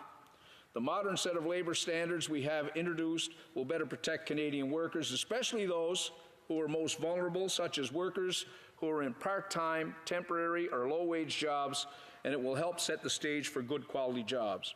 This modern set of standards will also help ensure employees in precarious work are paid and treated fairly and have access to labor standards by introducing equal treatment protections. Mr. Speaker, these are just some of the measures that we've taken. These are some of the measures that we've taken to respect our approach to labor as a government, in developing the labor laws that are needed for today's workforce, but as well respecting collective bargaining, making sure that Canadian workers are shown the respect and that the government of Canada is there not to put their thumb on the scale. Thank you. Member for Elmwood Transcona. Thank you very much, Mr. Speaker. And my honourable colleague will know that we disagree pretty seriously about the way the government chose to handle that particular strike. But my question today is very specific, and it has to do with the workers on short-term disability that had their benefits cut off for 5 weeks without any reprieve or break or anything else. And the fact of the matter is that the government did have the power to intervene, to tell Canada Post the truth, which was that was an underhanded bargaining technique. The government is ultimately responsible for that. That's on them for not having done anything about it. And we still haven't heard a justification for it. We've heard excuses. We've heard diversions. Well, they could apply for EI. Well, there was a compassionate program where we cut them off their benefits and then let them reapply for them later, and we say yes to some and no to others. None of those answers have cut it. So this is another opportunity for somebody from this government to get up and explain why it was that they stood by for 5 weeks while vulnerable workers did not receive their short-term disability payments. Why was that? Parliamentary Secretary to the Minister of Employment. Mr. Speaker, and again, my colleague across, he had started out his initial comments saying that the people on the government side would like to forget that fall and the legislation. In fact, Mr. Speaker, there's one thing that I won't forget was the sanctimony from the NDP when they stood and they fought against, it's a last solution, a last step solution. But we know that NDP governments have brought in back-to-work legislation 15 different times. The member from London Fanshawe, Hamilton Centre, the member from Vancouver East, all passing back-to-work legislation. But, Mr. Speaker, this is the one that really gets it for me. Back in 1995, the railway strike in 1995, and I'll read from Hansard. Mr. Speaker, I want to make it clear that though we object to back-to-work legislation, we think it should be passed in all stages today. The strike has gone on long enough. That was with response to legislation that came to this House in 1995. And you know who said that? This member's father, Mr. Speaker. There is a time to bring in back-to-work legislation, and Bill Blakey was a member that I had a huge amount of respect for, and he knew at the time, and I would encourage his son to maybe have that conversation. The Honourable Member for Renfrew, Nipissing, Pembroke. Speaker, as a Member of Parliament for Renfrew, Nipissing, Pembroke, home to Garrison Petawawa, training ground of the Warriors, I'm honoured to rise in this place on behalf of the women and men who serve in the Canadian Armed Forces. I appreciate the trust I've earned from our women and men in the forces. During question period, I asked this scandal-ridden government a question regarding the mistreatment of our veterans and the fact that the Prime Minister could find over $10 million to give a convicted terrorist. While I may have expected a lack of response from whoever was the Minister of Veterans Affairs at the time of the question, there have been so many, Canadians expect better treatment for their soldiers and their veterans. I implore the latest Minister of Veterans Affairs, who won't be Minister for very long, to become an advocate for veterans, the one they've been lacking in this scandal-ridden government. My question referred to the decision by the Prime Minister and his party to play politics with military pensions. The policy decision to cut $8 billion from the defence budget and play partisan politics relates to the fact that the budget has not been increased as was promised to soldiers and veterans. The Parliamentary Budget Officer confirms that veterans are paying for this scandal-ridden government's mistakes. Veterans with severe and permanent injuries will be worse off by an average of $300,000 with the latest pension shell game. In the last election, the thank you for your donation Prime Minister promised our veterans that he would restore lifelong pensions and that veterans would not need to fight the government in court. The Liberal Party broke that promise and has already spent nearly $40 million that could have gone to veterans fighting veterans in court. The critical injury benefit is another example of the mistreatment of Canadian veterans. While I've raised the case of Afghanistan veteran, retired Warrant Officer Roger Perot on more than one occasion, and the shameful treatment of that individual, his cries for help are met with silence. In the last year of the Conservative government, 2015, 114 veterans qualified for the critical injury benefit. December 2018 to date, only 4 veterans qualified for the critical injury benefit under this government. In the last 3 years, 55 veterans who suffered a traumatic incident that qualified for the critical injury benefit received a total of $4 million for their pain and suffering. Compare that to the treatment of Canadian veterans to how the Liberal Party rewarded convicted terrorist bomb maker Omar Khadr by giving him $10.5 million tax-free dollars. The new Veterans Charter that was brought in by the Chrétien government added a detention benefit for soldiers who, while serving in the forces, were detained by an enemy, opposing force, or person or group carrying out a terrorist activity, or evaded capture or escape from any power. I've been contacted by a Serbian soldier who was detained by Serbian forces for 18 days while serving in the UN Yugoslavia back in 1994 with 54 others. I was shocked to find out the federal government would not consider a claim until a soldier has been a detainee for greater than 30 days. As a consequence of setting such high arbitrary rules to qualify for the detention benefit, this soldier and others in a similar circumstance cannot qualify. I was shocked but not surprised to learn that the Chrétien government refused to recognize the heroism of all but one member of the Royal Canadian Dragoons Battle Group who were held hostage who participated in Operation Cavalier Canbat II. Where is the justice in the Liberal government coming up with the arbitrary number of 30 as the cutoff for the detention benefit that was announced in the new Veterans Charter? It would appear this is another example, like the critical injury benefit, where the Liberal government announces a benefit that excludes soldiers and veterans who should qualify. The Honourable Parliamentary Secretary to the Minister of Veterans Affairs. Well, thank you, Mr. Speaker, and I'm very happy to clear up some misconceptions some members of this House have about the benefits that are now available to veterans, including pension for life for those who release medically from the Canadian Armed Forces. Canadians are proud of our brave veterans, and we are proud as well of the investments that we have made in improving benefits for them. We've done a great deal. We promised to restore a monthly pension, and that's exactly what comes into force today, April 1st, 2019. It has replaced the previous financial supports with a holistic approach that addresses the well-being of veterans with a service-related disability. The first part is the pain and suffering compensation, which replaces the lump sum disability award with up to $1,150 per month tax-free for life. With this, the veteran has the option to take a single lump sum payment if they prefer, and in the past, all they had was the option of a lump sum payment. We've also replaced the taxable career impact allowance with the non-taxable additional pain and suffering compensation. This is for veterans who experience permanent, severe service-related impairment. We have listened to them. We have taken action compared to the Conservatives that over 10 years cut services directly linked to veterans. And finally, we have the income replacement benefit, which provides 90% of a veteran's pre-release income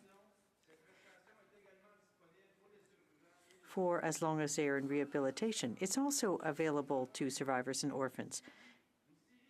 Prior to launching Pension for Life, we introduced the Caregiver Recognition Benefit on April 1st, 2018. This helps benefits and their families with the tax-free amount is $1,000, and it goes directly to those who provide informal care to a veteran who received a disability award or a pain and suffering compensation. But we understand that financial security is only one part of well-being. The transition from the military to life after service is huge, especially someone who's releasing for medical reasons. The suite of programs and services available to veterans and their families aims to help them succeed in that transition. In addition to the Veteran Emergency Fund, there's also physical, vocational, and psychosocial rehabilitation. An important part of a successful transition is finding a new career and to assist with qualified or with this, there are counselors available to help veterans find a career that's right for them, for their spouses, their common law partners, and survivors can also get job search training. In some cases, there can also be a job placement. If education or training is necessary to help them find that new job, the education and training benefit provides up to $40,000 for veterans with 6 or more years of service and up to $80,000 for those with 12 years of service. As I mentioned in closing, because I've just got another 20 seconds left, another important part of a successful transition is finding a part of a new community. By extending access to Veterans Family Program to medically released veterans and their families, we'll help them find the programs they need, while maintaining the valued links to their military community. Mr. Speaker, we are proud of the improvements we've made in helping veterans succeed in their transition to life after military service. Thank you, Mr. Speaker. Member for Renfrew, Nipissing, Pembroke. Since the detention benefit was announced, I can find no record of it ever being paid out or any figures of unsuccessful applications. This government announces programs for veterans and makes it impossible to qualify. What a cruel trick. Promises to restore the funding after the federal budget is balanced don't count for anything, because we all know there is no plan to balance the federal budget. It was just another fake promise from the fake feminist prime minister who just wasn't ready to be prime minister. It's all about setting priorities. Veterans tell me they're outraged that it was a priority of this government to give over $10 million to a terrorist, but cry poverty when it comes to time to pay the benefits that were promised to soldiers and veterans. The health and safety of our women and men in uniform should be a #1 priority for this government. There is an opportunity for the new Minister of Veterans Affairs to make things right. He can either repeat the mistakes of the last Ministers of Veterans Affairs or do the right thing and give the veterans what was promised in the last election. Montero.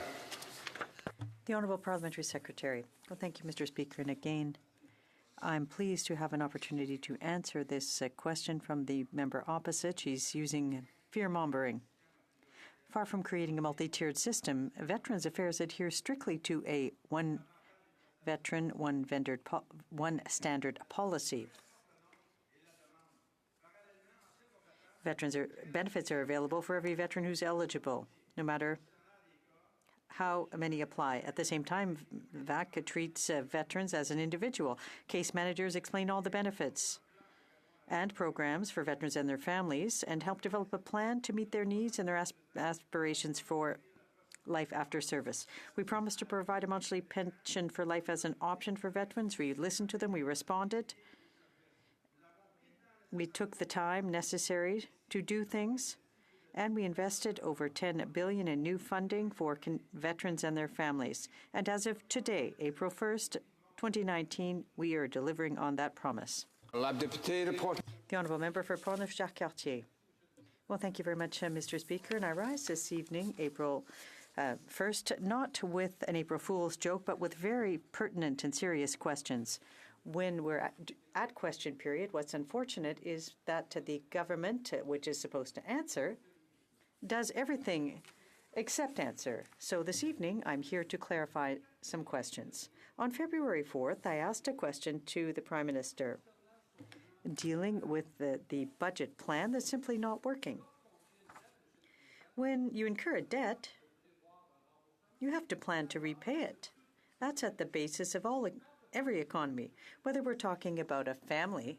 Now, if I were to decide tomorrow morning to borrow money and to not plan to reduce it or pay it back, well, at some point I would have a meeting.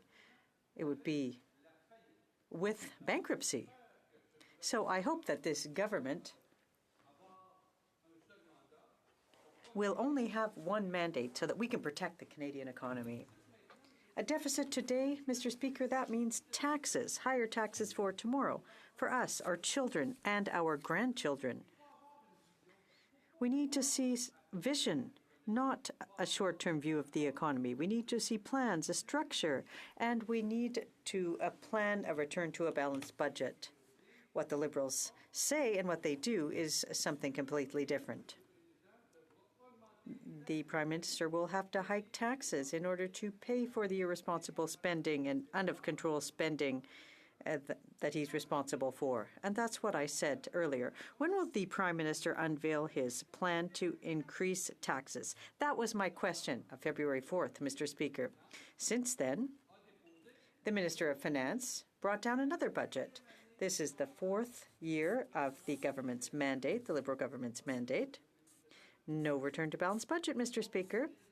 And the Minister of Finance, when my question was for the Prime Minister, well, the Finance Minister answered, but he said their plan was clear. They started with cuts for the middle class.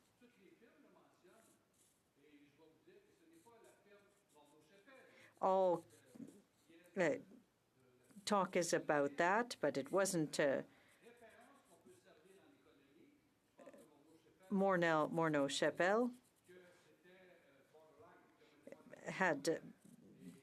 was a borderline in terms of its effectiveness. And who was at the helm? It was the current Minister of Finance.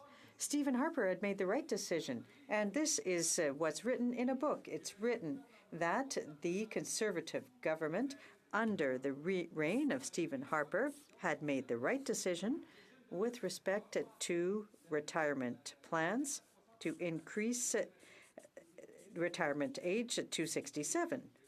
It was solid mathematics.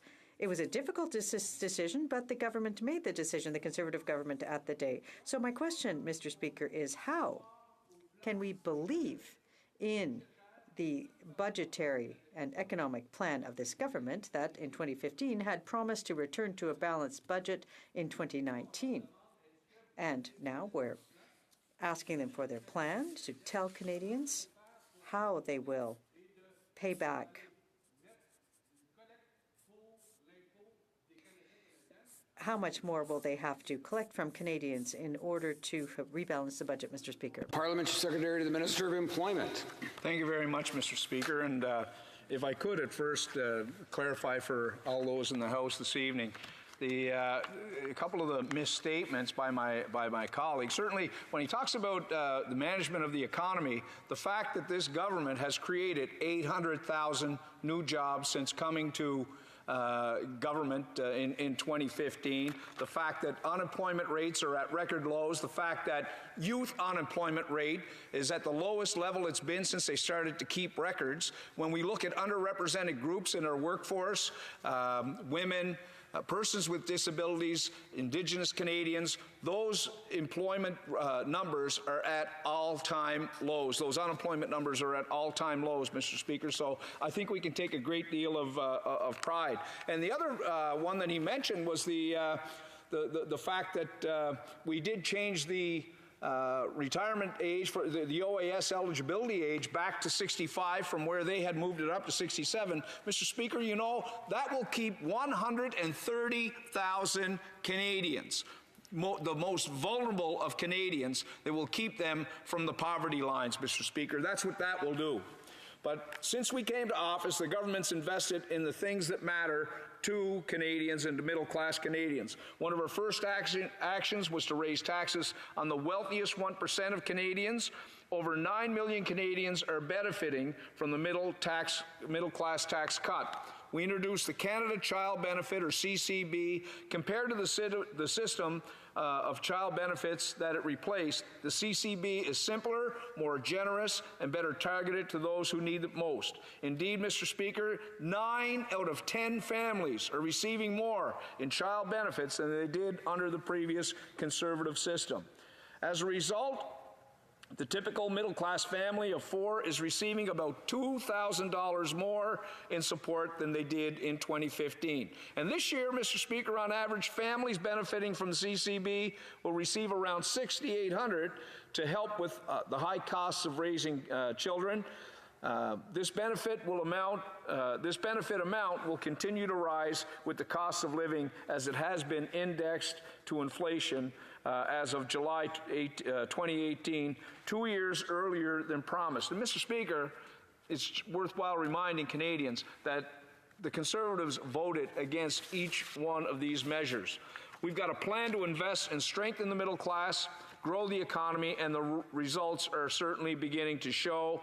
Mr. Speaker, strong unemployment gains, as I had said, with women, with persons with disabilities, Indigenous Canadians. The pace of job gains in these areas has been significant over the last 3 years. Building on this momentum, we recently introduced in Budget 2019 the next step of this plan. And, Mr. Speaker, debt to GDP ratio has continued to come down. We know that in 2009, under the Conservatives, it was up to about 38%. It's back down now to about 31.5%.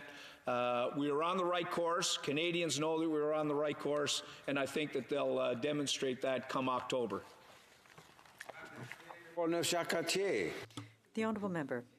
Well, thank you, Mr. Speaker. And just to show that the Liberal government has lost control, it's the Parliamentary Secretary for Labour answering a question when I put it initially to the Prime Minister, and the Minister of Finance answered. I don't see a Parliamentary Secretary to Finance here. That gives rise to some questions. Now, he says that families are left with more money. Well, maybe they've got a bit more money, but they're paying twice as much in taxes. So we're giving them with one hand and taking twice as much away with the other. That's what Canadian families are facing.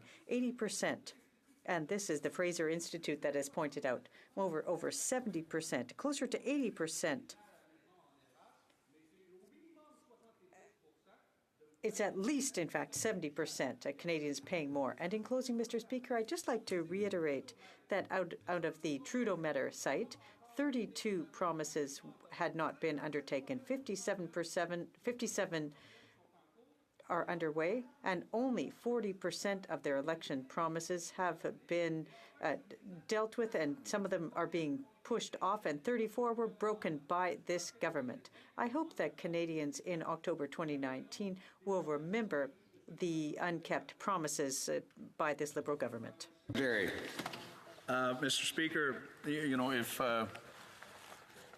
gall were unmitigated gall were a currency here in Canada, I know we'd have a lot of Conservatives driving Cadillacs, Mr. Speaker, because, you know, with what they did with the finances of this country, when I look at Stephen Harper, who added $150 billion to the national debt, when 2009 it was a record $55 billion that he added to the national debt, Mr. Speaker. We saw that year over year, and we know that our plan, our debt to GDP ratio has improved considerably since those years, since those Harper years, and we'll continue on this path to grow the economy and to make sure that young Canadians, number one, have the skills that they need to get those jobs, but that those job opportunities are there for all Canadians. Thank you very much, Mr. Speaker.